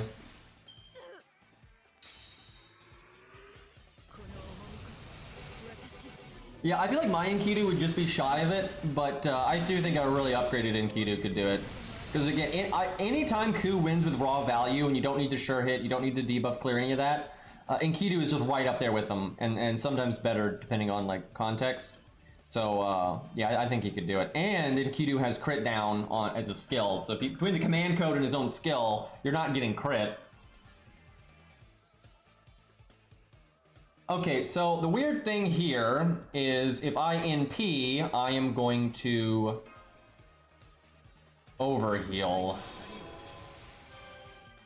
But I kind of need to NP to get rid of one of the shields. No point in doing the art up on this one. So, ideally I do Buster NP quick. But that doesn't have a particularly good chance to crit. I might do art, and then next turn try to do the other stuff. I could do it the other way around though. Okay, I'm gonna do Buster NP quick, I think. Because that guarantees gets rid of 4 shields, and then has, it is a, not a good one, but is a chance of getting rid of a 5th. Actually, this gets rid of 5, and it can get rid of the 6th, actually. So the only thing we're missing is the crit one. Because we're getting the art and NP and extra.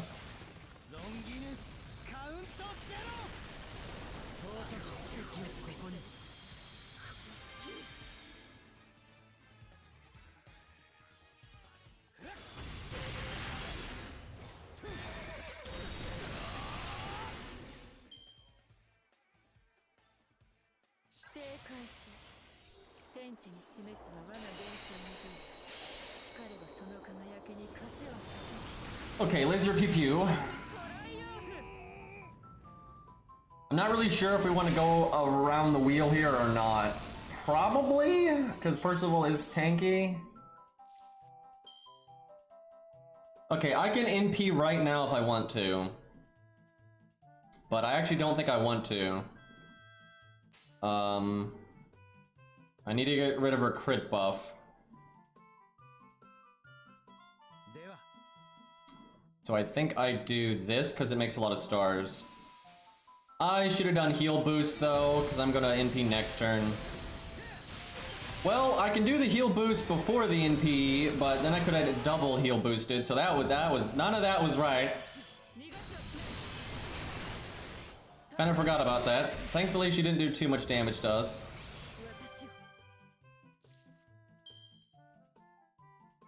Is it worth it to do the first skill yet? Again, with the battery, but we're kind of at the point where we need the damage. Unless I'm wanting to go around the wheel. I fuck it. Wait, how many turns do I have? I still have a while to go. I think I have 2 before we go around the wheel. This is tough. I think we go around the wheel. That seems correct. Which means I don't need to loop, which means I do the heal boost first.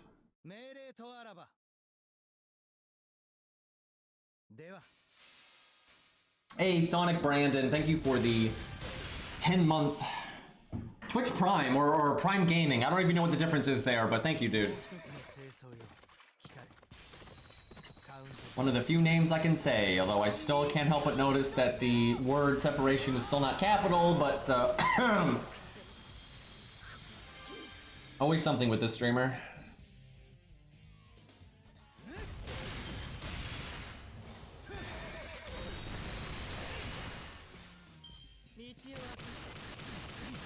That animation's fun, just bang bang bang.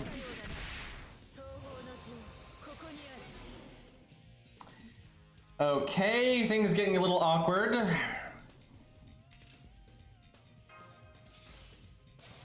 I don't want to break, but I need to heal.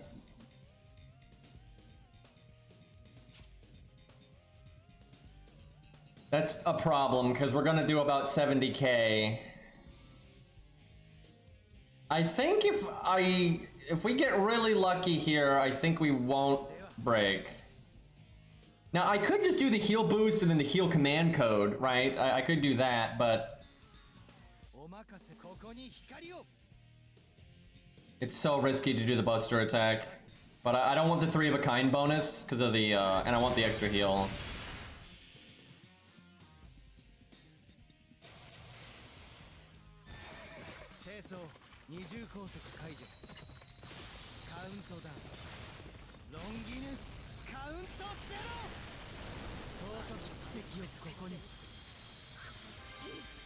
Okay, 4.5, and then we get the 1k, so 5.5. Don't break. Should be okay though. Yeah, all right. What's gonna get us is the NP.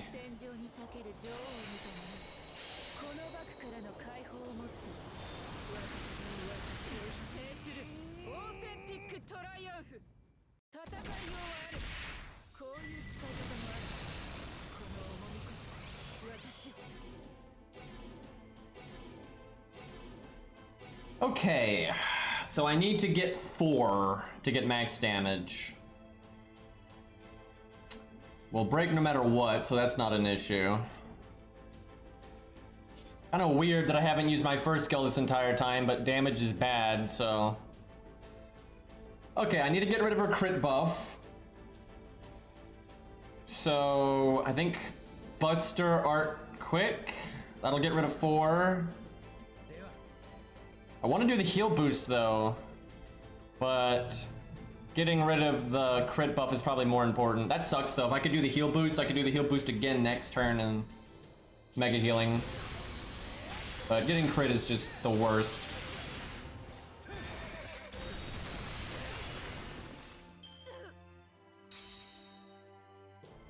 What about this? I mean, technically that still distinguishes like when the word is supposed to change pretty clearly, so... Damn, we took serious damage on that one.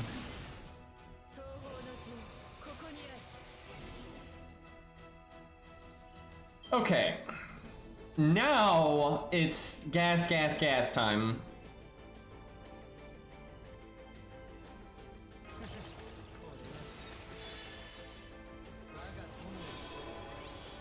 Now I can do Atlas and I can double heal, but the dream is you somehow live and hold it.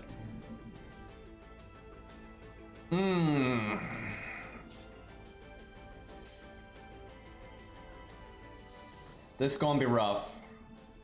I might need to do quick just for the baby heal, as silly as that is, but we'll try to go around the wheel. If Guts doesn't go off here, we're fine. This is where I needed heal boost from the last turn. Because if I had the heal boost from the last turn, you get like 6,000 health back right now. Have some pennies instead. See, we take those. We take those.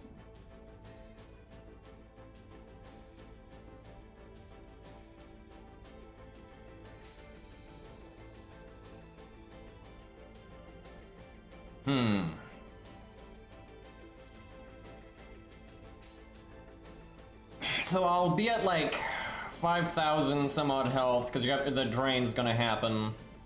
Man, I might have to use Atlas right now. That's so shitty. No, I can't. We can't. Atlasing right now is just, you lose for sure.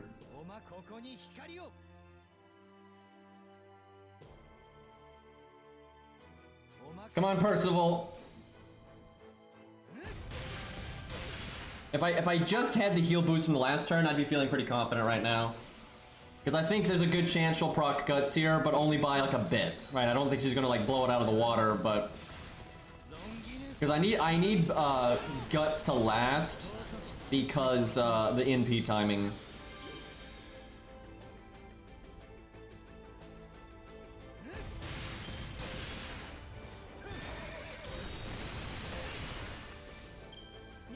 Damn it, and then she just instantly crits us.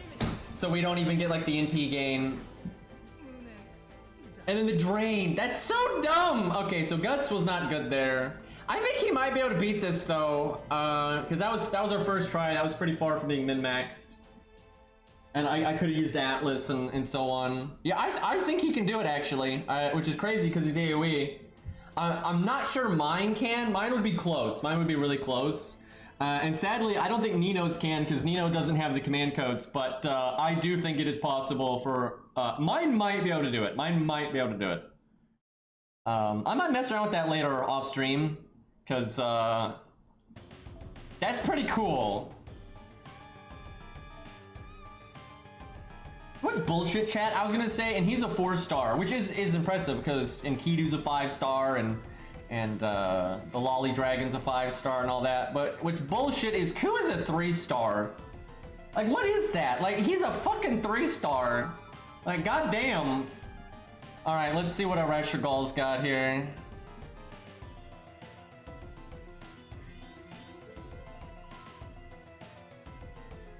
What do we give her? I guess Atlas. Atlas is just, this is, the fight's gonna go on a bit longer here most of the time.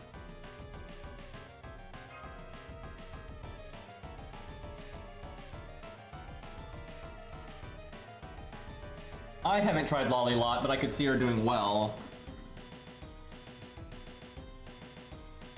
The Lancers that I think can do well here and potentially win, and some of these can win, but it's like Enkidu, Ku, Lolly, Dragon, Percival apparently.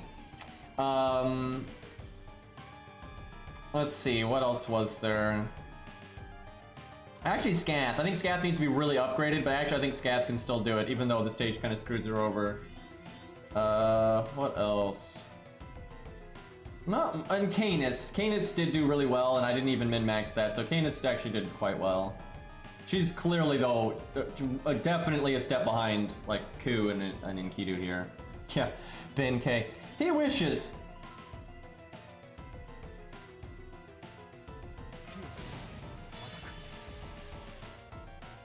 Do I go for damage? Yeah, we got the NP either way, so...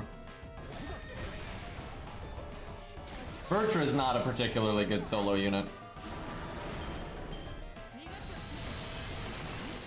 Parvati probably does okay here, but I don't think she does as well as Percival.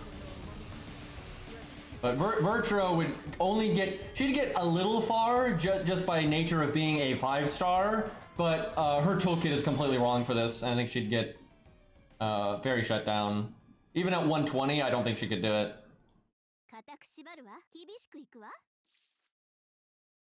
Unless I'm just completely missing something. I was thinking about doing quick last for the stars, but this is alright. I should not have brought Leonidas just because she's an archer, but she can probably still kill.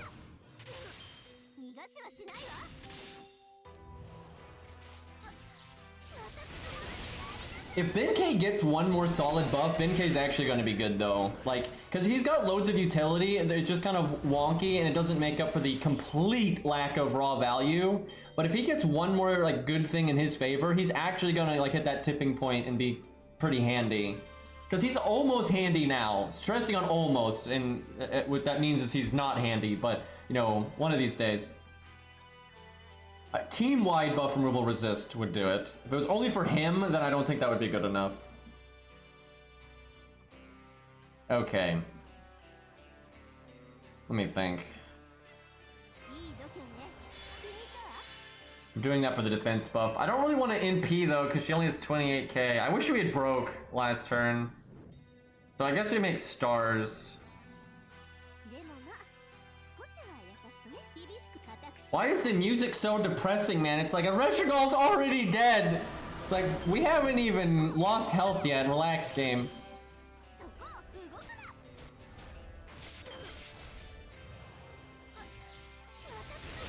Literally any budget unit though that gets team-wide buff removal resistance or even targeted buff removal resistance for one unit will be good. Like it could be Jekyll and Hyde would become good all of a sudden. Now that'd be a terrible buff to give him because then that has nothing to do with his original kit, and his original kit would still suck, and you're literally only using him for that, and that's not a good idea. But okay, look at us being at 232.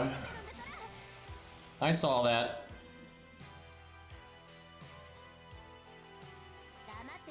So I need to do every card type, so Buster Quick Art. She likes doing Buster Quick Art anyway, though. She has really unique gameplay. I really like it, actually.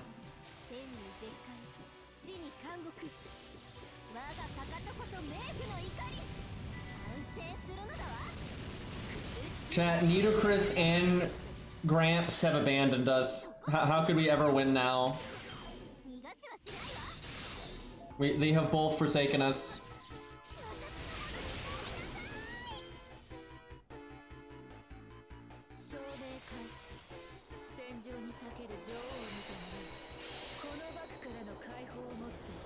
Her MP is really awesome. I just wish her Ascensions had more variety, like at least one of them, for God's sakes.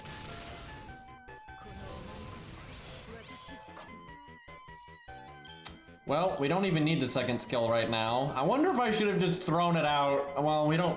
Last turn we couldn't even do damage. We'll probably need it here.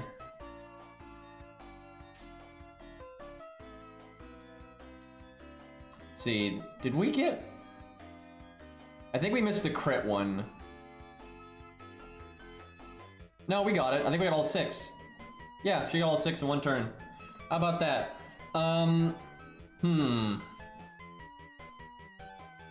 Need to get rid of the crit buff. I don't think we can get rid of the attack buff. No, yeah, we can. I think we already did. Yeah, it's on the, quick card. Oh fuck, we can't get rid of the crit buff. Unless that Liz hat does something that I don't remember. Which, I mean, actually it does, because I don't remember what it does in any way. But, trying to think if I want to break or stall. I think I have to break, actually. Yeah, I think we have to break. I mean, not right, I don't know about right now, but we have to break as fast as possible. Yeah, she does have anti-crit after MP, that's true. I guess she can get away with it, because yeah, she got that buff. Not so long ago.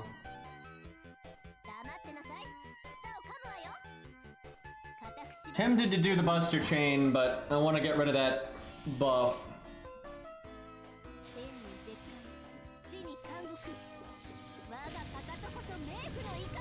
Huh, I had no idea the Liz hat did that, Beastly. That's actually really good.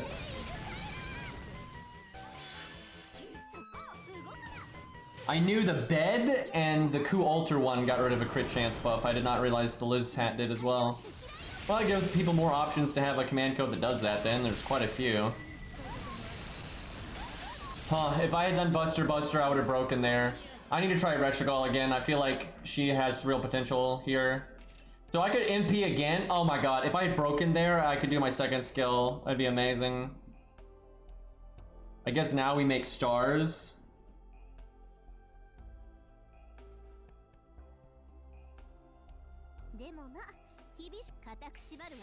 Well, I can get rid of the crit buff again. So there's basically no way we get crit. Between our crit resistance and then removing the crit up, there's just no way we get crit. There goes the attack buff. We need to not die this turn.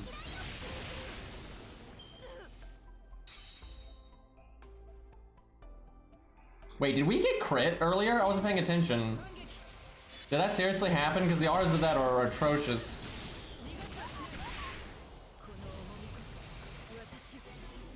Oh, damn it. That defense ignore is pretty annoying here.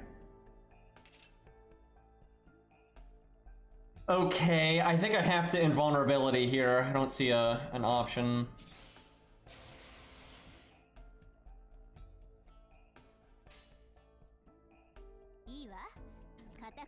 Okay, so I think we'll finally get to use our second skill. She might need the gut CE. Yeah, I could see that because she didn't actually need the starting NP. Wow, I think she might be able to do this. That's something. I always say that Erestrigal is better than people think, but damn.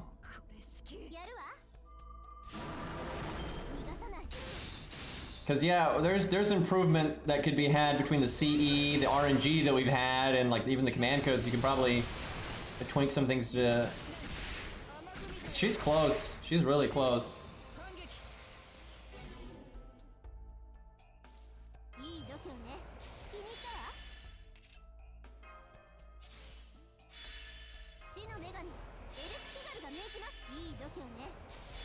That is absolutely crazy.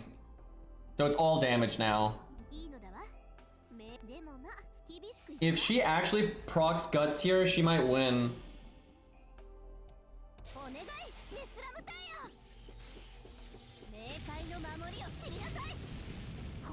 So I should have used our second skill sooner, I guess, just because we never needed it, but we wanted to make sure we had it when we did need it.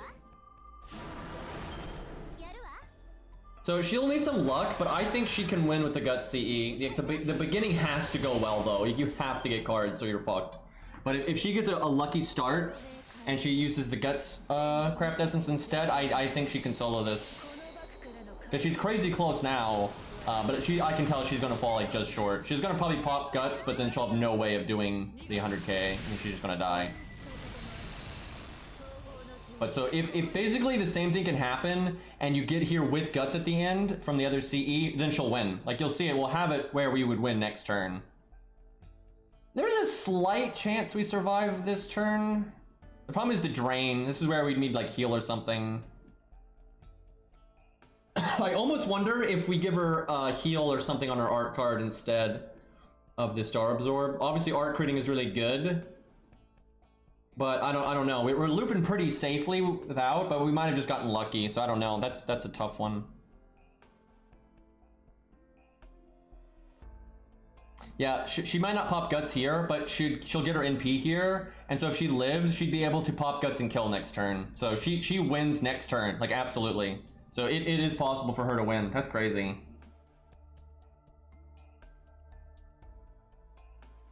Trying to think what I can do to maximize my chance of surviving here.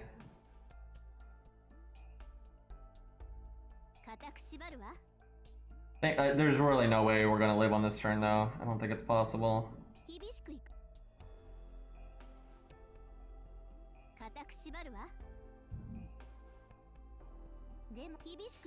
So yeah, as long as the run basically goes like it did this time, because we didn't, again, on this run the starting NP just didn't do anything. If the same thing happens with the gut CE, we would win. But I do feel like there's some RNG in here that could go south.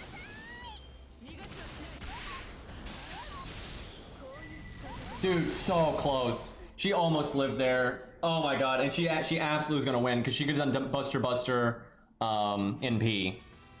Or NP Buster either way. Because then you get the 3 of a kind bonus and the extra attack and Jesus. Yeah, we'll do pants in a minute. Let's give a Restrigal another go here.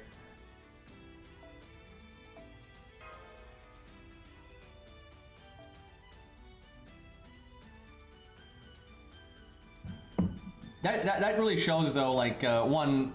You know, because Restrigal's AoE, right? And this is single target, so like that's a lot of raw value. That is a nice thing about being a 5-star, though. I mean, look at these stats, right? Like that's pretty good.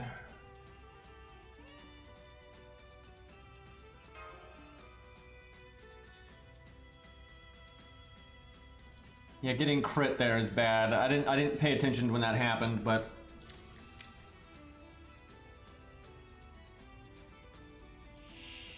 If you mean like the command code that removes the defense buff, it is before damage. I actually didn't pay attention to that on this stage because she has that one turn where she does the defense buff. I may have fucked that up.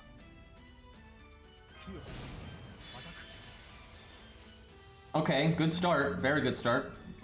We're wasting the heal, but who cares? We'll roll with it. I have absolutely no idea if heal on art is better than the Star Absorb. Like, I have no idea. Because obviously art critting at the right time is a really big deal sometimes. but it can also go into the void because of like the boss hit count and stuff like that. So yeah, I don't know.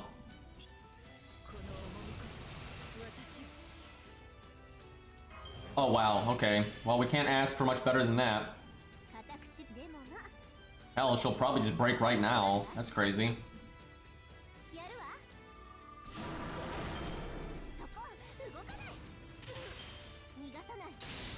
I actually should have put the quick card last because she overkilled by a large amount and then it'd have been more stars and I didn't need the battery. Yeah, the RNG in the round table fight is just dumb. I think it'd be a way funner fight if you could take out some of the inherent RNG. Because some of the ideas are pretty good there, actually. Okay. Now this is the one where my damage is completely irrelevant, so there's no reason to do the second skill.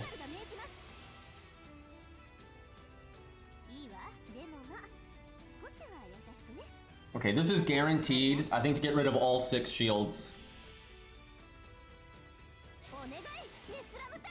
I actually forgot. Did I go gas mode and go through before the shield came back, or did I stall? I literally forgot. I want to say I stalled, but she's probably capable of doing it either way. She has the kit that she can make the decision, or some units have to do it one way or the other.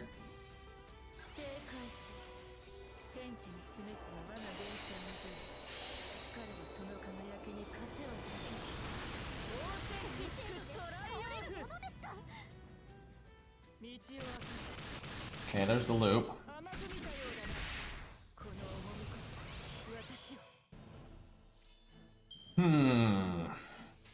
So if we go gas mode, I should do the Buster Up and just beat BBB. If we don't go the gas route, I don't even know if you NP if you don't go the gas route. Let me think.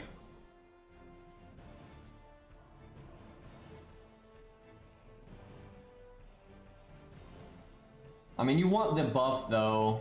You kind of have to get the buffs, actually. Do we split the difference and do like quick or even quick art? Or I don't want to do art right now because I don't want to waste the heal, but this is tricky. The gas, or you know what? Let's try it.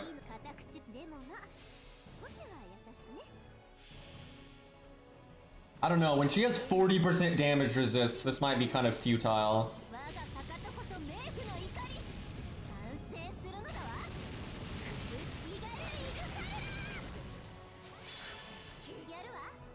It's still pretty damn good damage, actually. Crit? Oh, man. Holy crap.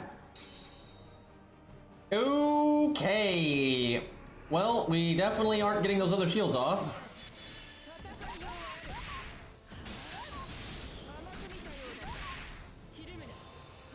That is crazy. That is absolutely crazy. Chat, what am I even looking at right now? Like, Anniversary Blonde might have been the better pick. Because if right now, so far, nothing we've done has anything to do with our Mystic Code. If I had Anniversary Blonde, I could do, was it like a 60% Buster Up and then 20 stars, so I'd probably Buster Chain crit. That's absurd. I would never even thought that a unit would want to do Anniversary Blonde here in a solo, but that actually might be the right play for her. It's hard to say. It's a close call, but do I art or not? Art is nice because we get that heal, but murder is good. Context on that wording.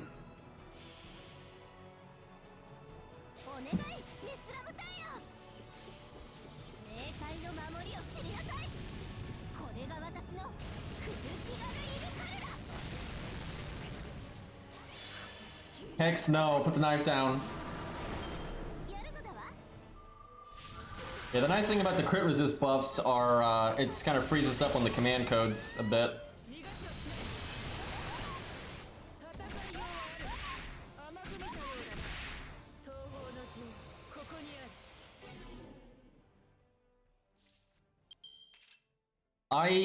Do I invulnerability here? That way our health never gets so low that the drain kills us? Because I can invulnerability and the next turn invulnerability, so I think I do. Unless I'm just out of my mind, I don't see any drawback there.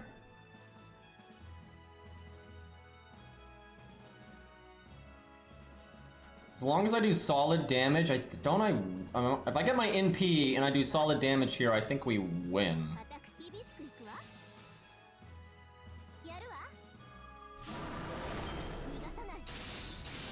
Wow.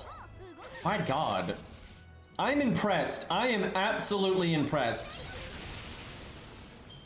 Yeah, we win. Like, we win right here. It's not, and what's funny is this one's not even close, because, like, we played a bit differently, we went faster, and we have a better craft essence. Like, she hasn't even gotten through our guts yet. And we have invulnerability right now. What the hell? And see, now her defense ignore is gone, and we have defense up, and we just healed, and I can heal again in a few turns. Holy crap! I am impressed. That is really impressive, because again, she's an AoE unit, and this is single target. That's impressive, and she won with excess value. Because so far, most of the units we've seen that could probably do it did not have excess value, right? Ku did, but Ku's single target.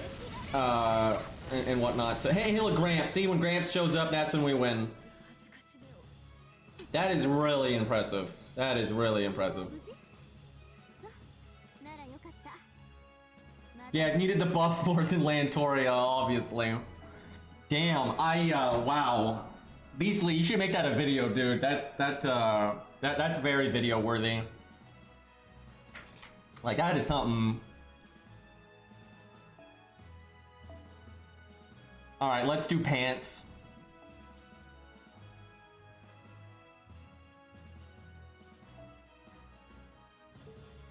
I guess Atlas 2 for her.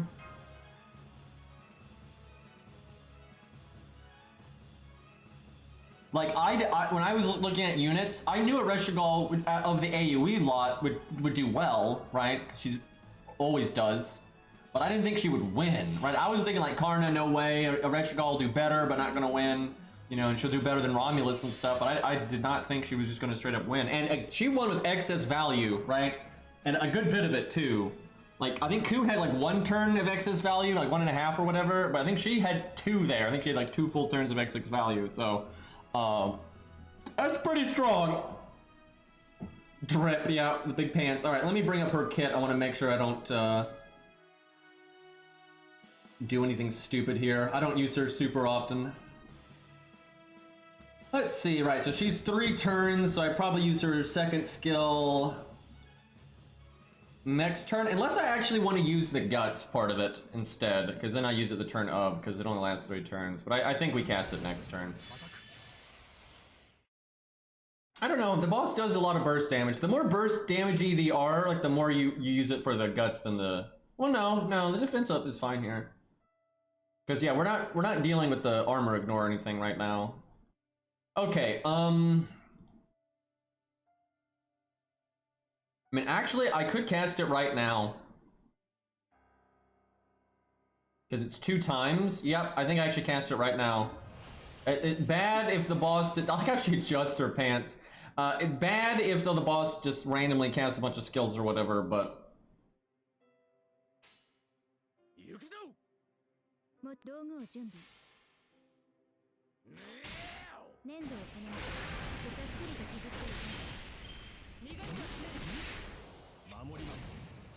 Alright, I need to get through her first health bar though, so she doesn't remove our defense buff. I think we can. I mean, we're a 5-star Berserker, so... Do I first skill? I do if I think I need it to break in 2 turns. Because I just Brave Chained, I don't think I need it. Now, I could do it though for the buff removal resistance, actually. But I don't think I need it. I think I should be able to, like, smooth sailing here. Really nice utility options on her. Kind of reminds me of Fujino.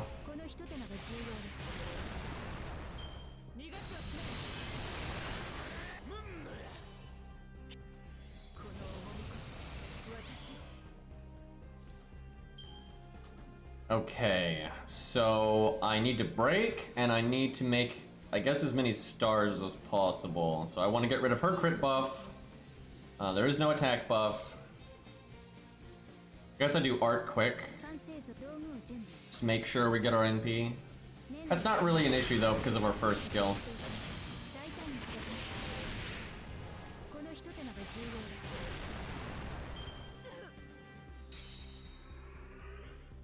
Okay, the dream is she does not, like, just murder us with her third attack. Okay.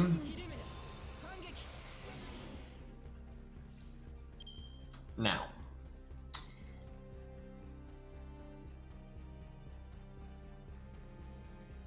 This might not amount to anything. Now, our first skill... The battery doesn't matter right now, and honestly, none of it matters right now, so I don't think we first skill. So I need to Buster NP quick. Now I can heal, however I want to crit, because if I crit we get rid of 6. But I could get lucky and crit with the 50 and 60, and that's just better for us.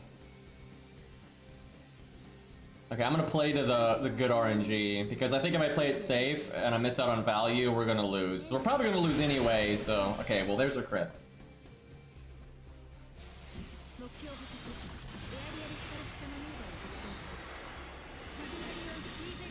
Yeah, attack seal. That's basically stunning, but then they can't cast the skill either.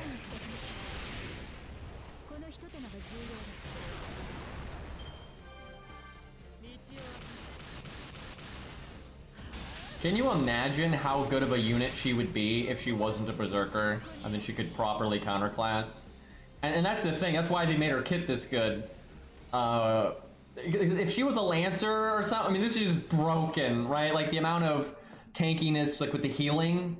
Like, if she only had the tanky stuff, it'd be, you know, strong but reasonable. But because she has the healing, it would be so bullshit, right? It would be utter bullshit.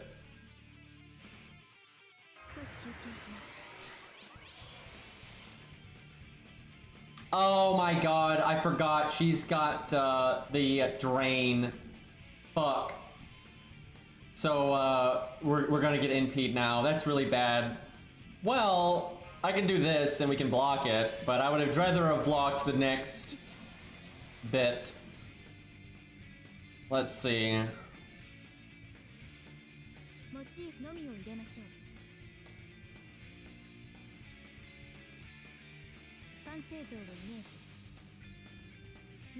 Wait, she's gonna do it again!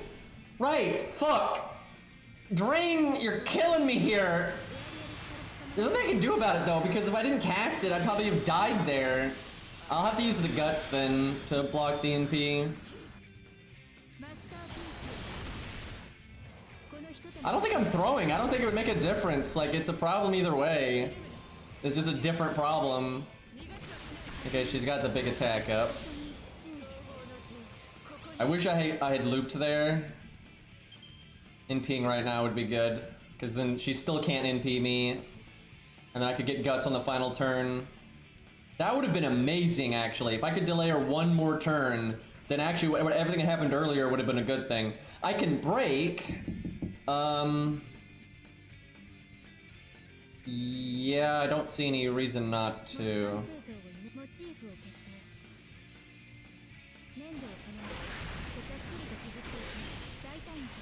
Damn it, she had to crit with literally any of that. Maybe, yeah, fuck! We could have broke there. It's possible. It's, there's a timeline where that had high rolls or something, or crit, either way. So, my guess is she can get close to beating this stage if things go well, but she can't beat it. But I bet you she can get pretty close.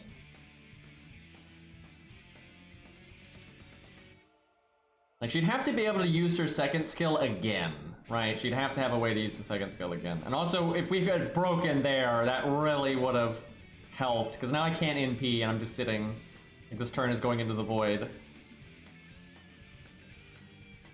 Guess we get rid of the attack buff. Like it's gonna matter.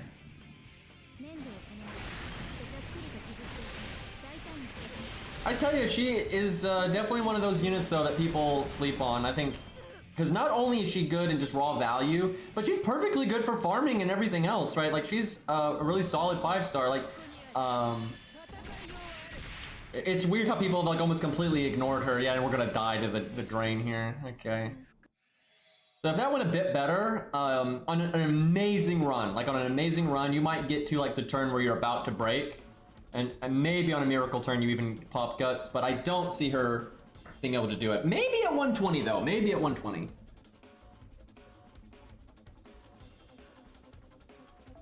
Unless I'm just missing something, like maybe there's another Mystic Code setup or Command Code setup, right? Like there are ways to potentially get more value, because that wasn't so out of her range that I'm like, oh, there's no way, right? That was, you know, you're getting kind of close there.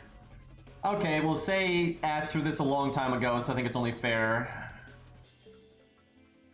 I don't think I've ever used Berserker Say in a serious setting, right? We used her some when she first came out just to show her off, but I've never, this is my first time, like, properly using her for something real, right?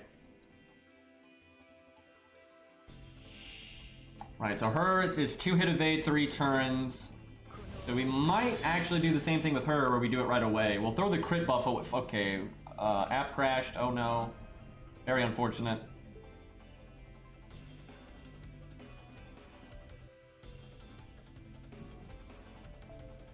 George broke my phone.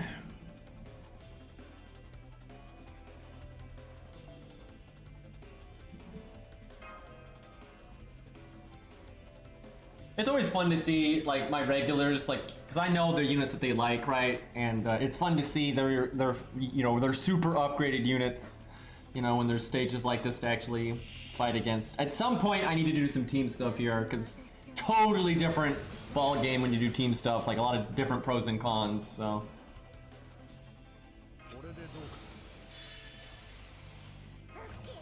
Which stage is this again? I forget. Is it 3?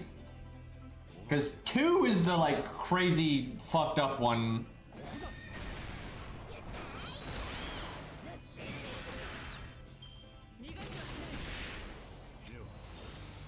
Now, there's really no world where I would ever use Summer Say like on my own, right? Like roll on her and level her. But if I did, I would probably go with stage 1. That feels like the most like, consistent one with like her other version and whatnot, but that's just me. But 3 is fine too. I don't. 2 is just the one I'd be like, no, nope, too much, way too much.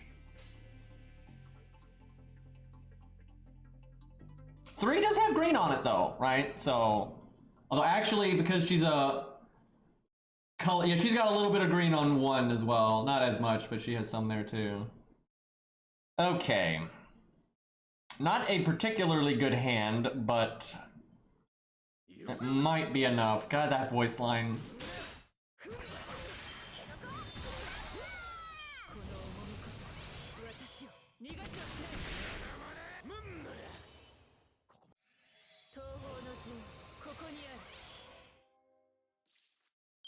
I feel like both of Say's stage 2s are like just a little too much, right? Like I get what they're going for, but it's just that much too over the top to where it's like, nope, this does not look right. Something is amiss. All right, do I first skill? We absolutely need to break here. So yeah, I kind of have to.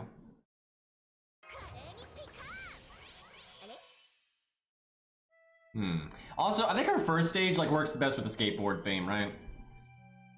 So I want the stars as well. It's a 5-turn cooldown. The heal would go to waste, but the heal's probably going to go to waste no matter what we do. Yeah, I think I got to do it. Fuck. Can I do art? Because if I can do art, I might be able to NP next turn. Although no, I don't need to though, because we're gonna have at least 2 turns to get rid of the boss's shields. So I might as well do BBB.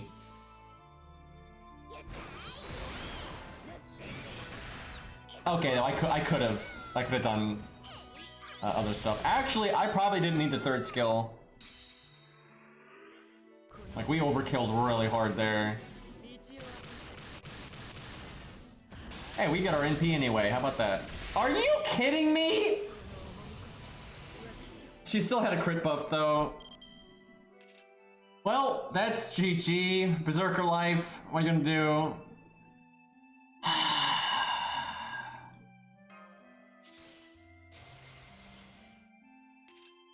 Good try, kiddo. Good try. Alright, well. What do I even do here?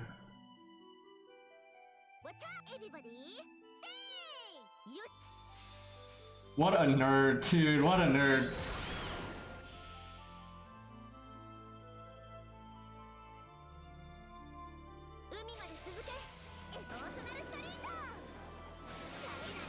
Oh, do we have a, like, lag? I have 0 dropped frames, so... a lot of other things can cause it, but...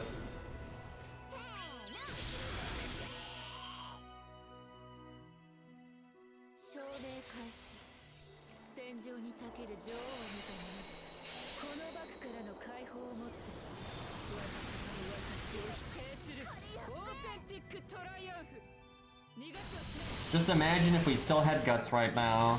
I mean, there's no world where she was winning, but she could probably break the first 2 health bars. I don't, unlike Pants, she'd probably break the second health bar though and just be completely out of gas, and like that's like you're just done. She probably doesn't even want Atlas because of that. I don't think Atlas is really working out here.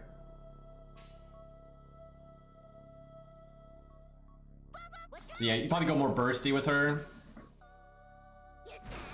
At most, we might be able to break the health bar and get 1 smack into the final health bar. Because again, you know, we got 1 shot there, that was really dumb, and we could probably use a better Mystic Code. So she can get a little bit better than that. But she probably is behind Pants on that one.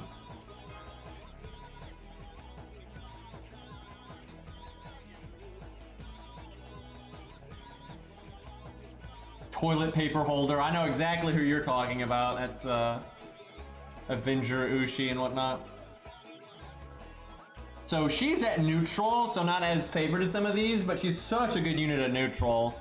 We got that Hercules, that's always a thing.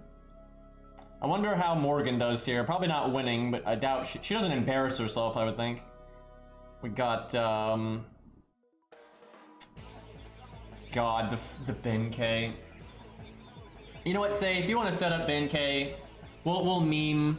We'll see how he does. Gareth, if someone's got a good Gareth, we'll do it. Let me see.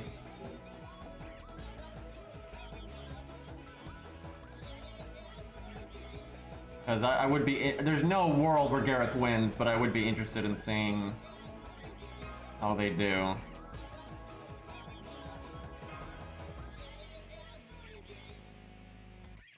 Fucking Sora. That's probably because of Smash. I'm not sure. You never know. But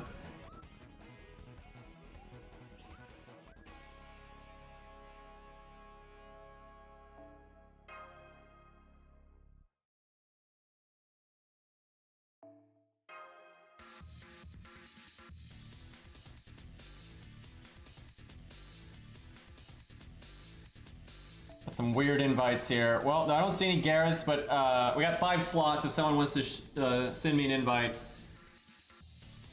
Now, this is my main account. This is just my normal main account.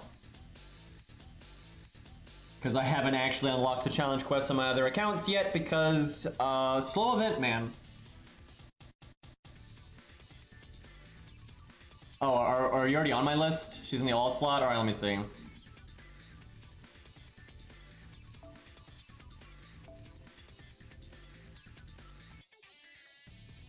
Probably should add a Say emote. I feel like it's only fair, right? Because Say is one of our regulars, and the dedication's like 10 out of 10, right? So we should add something.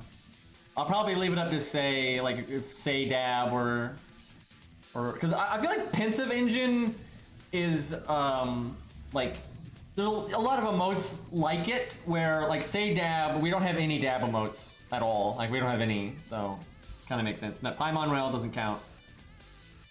Oh, I Say, that's another one.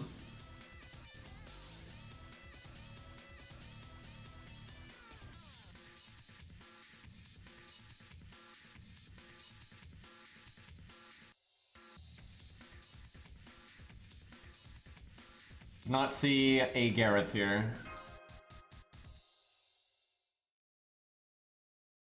We got like what? I think for like FFZ we have like 23 slots left, so we can get a few more in here. Like maybe, oh, it's in Lancer, excuse me. There we go. But yeah, maybe we could get a Sheba one in here, because I like Queen of Sheba just fine, so. Dude, she's so dead though. Like, she's just gonna die like super fast. So no way, no Atlas. Atlas is not right for her. So it's either default or anniversary. We'll do default just because healing is double effective when you're counterclassing.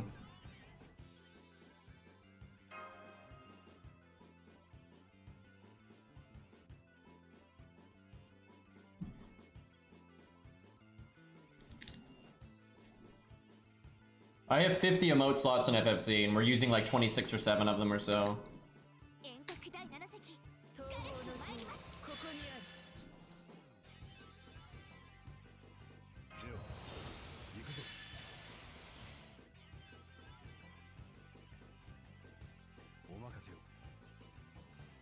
The issue is a lot of times when I go to FFZ, I forget. I like forget what people wanted and shit, and I'm just, I'm like, and then by the time I remember, I'm not on FFZ anymore, so.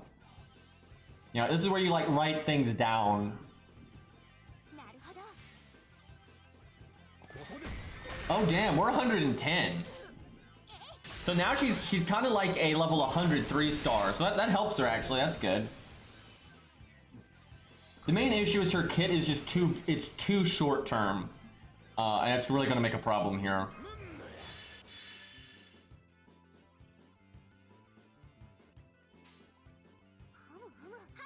She's gonna have to NP next turn, I think.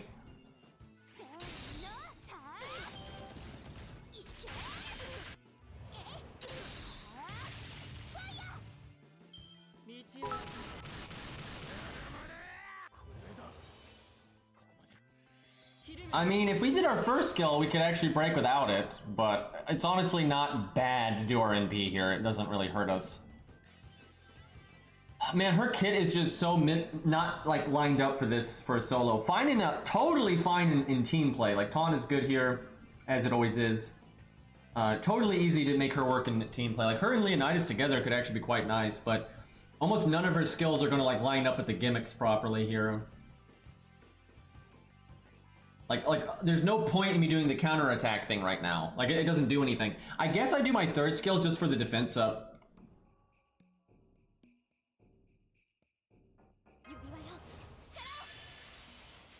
So I guess I NP quick. That way I'm more likely to crit next turn, and then we can ping off a shield.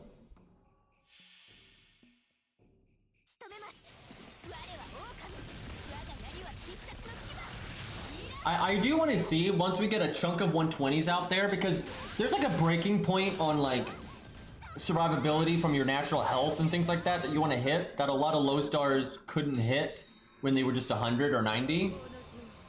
So when everyone's 120, like Kojiro I think is going to get disproportionately better and things like that. So I want to see like how Gareth does compared to, you know, all the other things at 120 and stuff, and see like how things change. I am 3 NP off of being able to NP right now, but I don't really need to NP right now. I need to crit. That's what we want. Okay, so that's a crit removal one. I guess I do that because this way I get rid of a bunch of the shields. I get rid of 5 right here actually.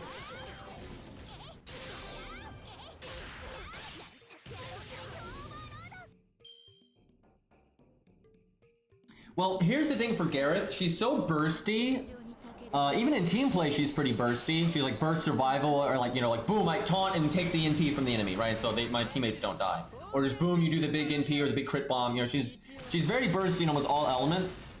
And so you want that burst to be worth as much as possible, right? So the more you get, it's kind of like Beowulf, right? Like, so if she hits like those breaking points where she can do enough damage to get through most health bars and, you know, a lot faster and things like that, then it can be a lot better. Okay. Do I Buster Chain here? Her Guts doesn't stack, so I'm not going to use it yet.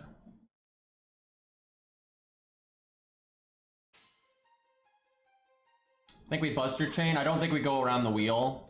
And then I'm going to do our counterattack thing next turn and hope that the next turn, when I cast my second skill, that we also break that turn.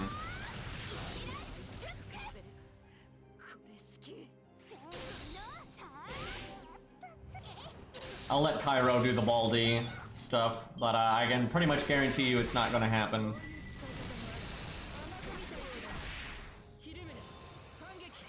Man, we got wrecked there. Damn, I don't think we can break here. I could do the attack up and break, but I need to save that.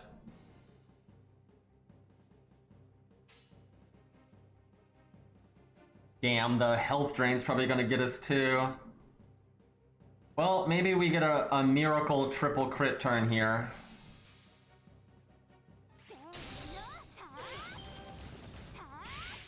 Oh, damn. Damn, so close, dude.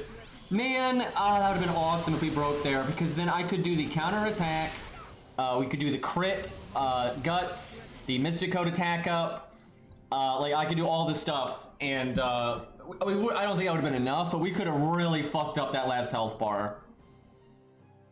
I guess we'll just show the damage on this one, just cause that is such a shame.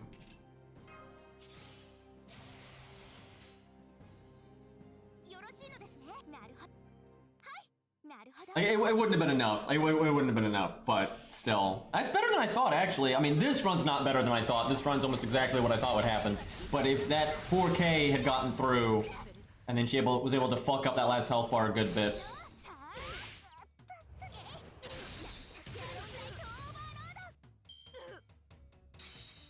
It would have been bad, though, just because of the health drain and all that. Like, I don't see her beating this health bar. Like, no way. But, at least she makes it this far, so.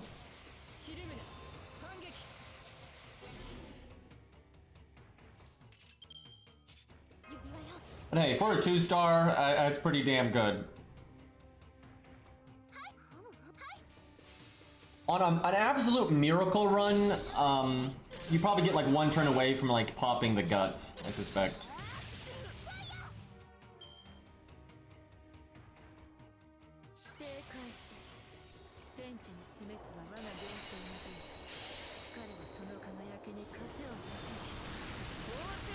You know, she would not have, her guts is strong enough that she won't die to the drain after guts goes off. If it's her skill guts. Kind of an issue with the CE though, that it puts you at one health.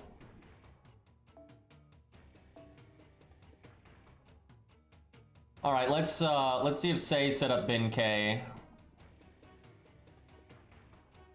I will legitimately be surprised if Bin K breaks the 2 first health bars. Even though the first 2 health bars are the easy ones to break, I don't think he's got it in him. Maybe at 120, yeah, then maybe he could do it. He does have the big defense buff, though. That's something. No, if Kojo was a Lancer, I don't think it would work still. And maybe at 120, but I don't think he has enough survivability. It'd be a lot like Gareth right there. No, I don't think a lot of stuff is gonna be able to solo this. I mean, more than some. Like, it's not like the hardest challenge quest to solo by any means. I mean, Areshagal did it, right? But Areshagal is actually better than people think. Especially for low stars. And really, I've seen this because I use low stars a lot. Coup is very abnormal, right? The fact that when everybody's upgraded, right, you're slapping grails on everybody, 5-star or not, right? Generally, the 3-stars, you know, they can do well. Like a grailed 3-star can keep up with like an ungrailed 4-star and stuff like that. But it's very rare that a grailed 3-star keeps up and sometimes surpasses, you know, the grailed NP5 5-stars. Right, that's the thing. Most 5-stars aren't even NP5, but when you run into like a level 100, 110, or whatever, you know, NP5, 5-star, there's generally no 3-star that keeps up with that. Coup does though, because he's just bullshit. There's almost no one else in the game like that right now for low stars. 100 face is close. She's not as, she does not keep up as well as Ku, but she's like better than a lot of the other 3 stars. Ushi doesn't at all. Ushi's like the perfect example. Like Ushi's totally solid and good, and at 100 and all that, she's totally fine. But she's well behind like her 5-star competition. Where Ku a lot of times is beating his 5-star competition, which is just, I mean, that's just nuts. I mean, you just don't generally see that out of Grailed 1 to 3 stars. I don't even know. I mean, his defense up is really good, but probably default. I think we'll do that.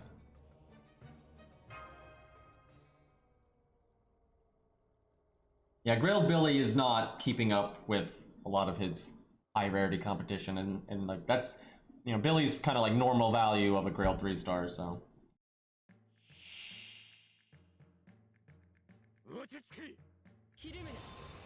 If things had gone better, Gareth could have really fucked up the final health bar. She wouldn't have won, but she was 4k away from breaking the 2nd health bar, and then all of her burst went into that 4k, where she could have translated it to the 3rd health bar if she'd been luckier. Well, that's a good opening hand.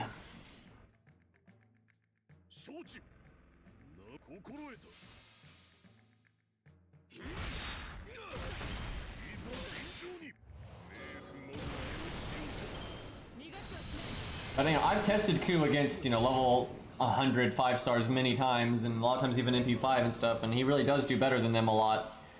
It depends though, you know, like Enkidu can definitely do better than Ku sometimes, especially if they have Divinity, then it's a blowout. But that's really rare. Like I really can't think of other 3 stars that when everyone's maxed out like that they keep up.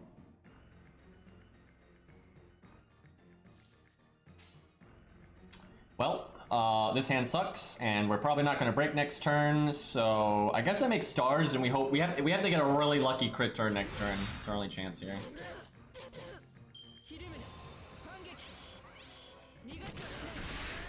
Yeah, I might try her Sheen, ever say her name, Panda Lancer, but I don't think she's that good here. I think she's okay in a team setting, but there's a lot of problems with what she does here. Like, because she's going to remove the boss's, if she likes it or not, she is going to remove the boss's crit chance, which means she won't get the healing, right? And the NP spam from the boss would be the problem.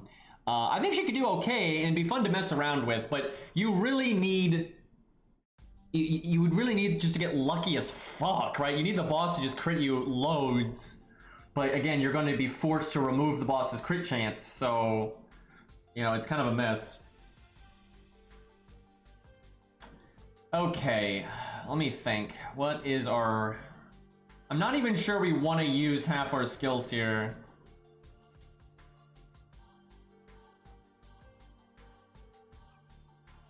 I don't see a lot of benefit. I think we NP seal after the first NP. So this is good though. I guess we go for the skill seal just because we have so much defense up right now. We actually want the hit count, I guess. And maybe this will stop the Pearson vulnerability. I doubt it, but if it somehow did... Wait a minute. Do I have to... I might have to attack up here. It's not like we're going to live to use the attack up for the 3rd health bar. So I might as well try. Like, it's not going to be any better or worse for this health bar than the next one, because Ben K ain't going all the way. Really shocking my chat with that prediction.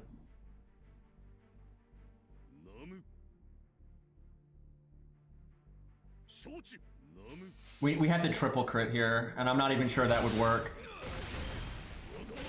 No, it would work if we had triple crit. Hell, if we had, I think, double crit, or maybe even just crit, actually, probably would have worked. Well, we're fucked. Just land the stun. Like, just land the stun, forehead. That's all you gotta do.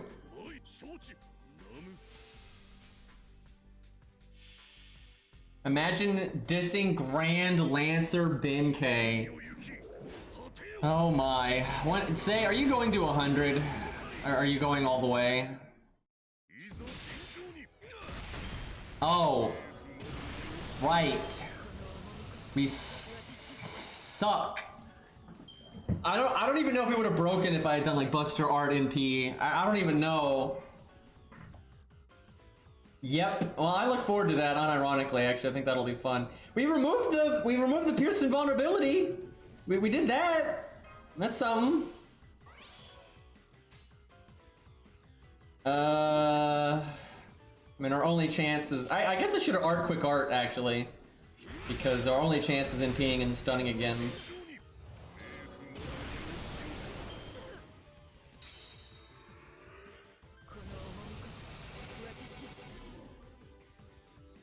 I wonder if anyone out there is brave enough to 120 Benkei. I would actually...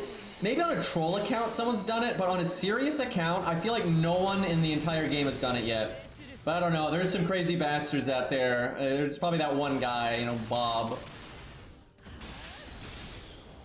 Oh, come on. 96? If I could NP right now, we'd actually be be able to run it back a little bit. I could probably live long enough to get my second skill, but we're kind of screwed now. Imagine having a third skill that has an 8-turn cooldown that has one effect on it that can miss. Right? It's not like it got guarded. It inherently has a fail chance. Imagine an 8-turn cooldown and you have to give it fucking like 50 void dust and I think it's like 22 bones and like what the hell? And that's all it does. All it does is has a chance just to NP seal. A chance. Like after all those mats, you couldn't just have it NP seal, period. NP seal alone is not even that strong enough an effect. Well, I think we're dead. The end is nigh. Don't worry guys, we got plus 15% damage on our Buster card. Like, what else do you need?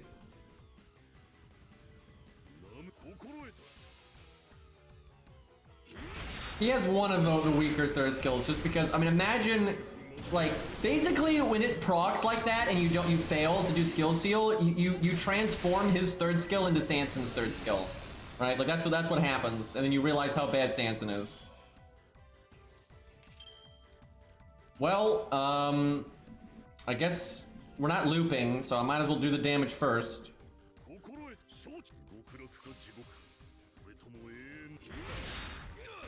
No more coins. At least 106 is like around 106, 110 is when like the extra stats start feeling a little bit meaningful.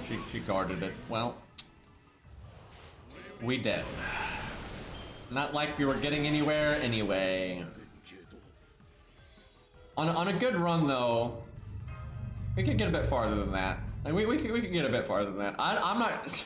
If he was Grailed to 100, he might be able to break the second health bar. But where he's at now, I don't think so. Okay, I'm gonna wrap up, boys. I know it's kind of early, but I started streaming late, and I got a lot to do today, and tomorrow's my doctor's appointment and everything. So I was gonna take it easy. And I'm also not gonna lie. Me and Cairo got it set up where we can play, you know, Dolphin, the emulator, online, and so we can play like Gasha Force and Gladius, like co-op online now. So I want to do some of that later as well. But we'll mess around with this more. And at some point, I got to play my ult accounts and catch them up. But thank you guys for hanging out. And really, I'm impressed with some of these units today, like the Reshigal and Pants and stuff. That was something. Let's see if we got anybody to raid here. Yeah, Dolphin Emulator. Dolphin Simulator is probably a thing. I imagine if you Google Dolphin Simulator, there's probably something in that spirit. All right, we will raid the Phantom guy, who I think is still in Saber Wars. Yeah, he is. Okay. Probably near the end. All right, go get him, boys. I might not stream tomorrow again because doctor stuff.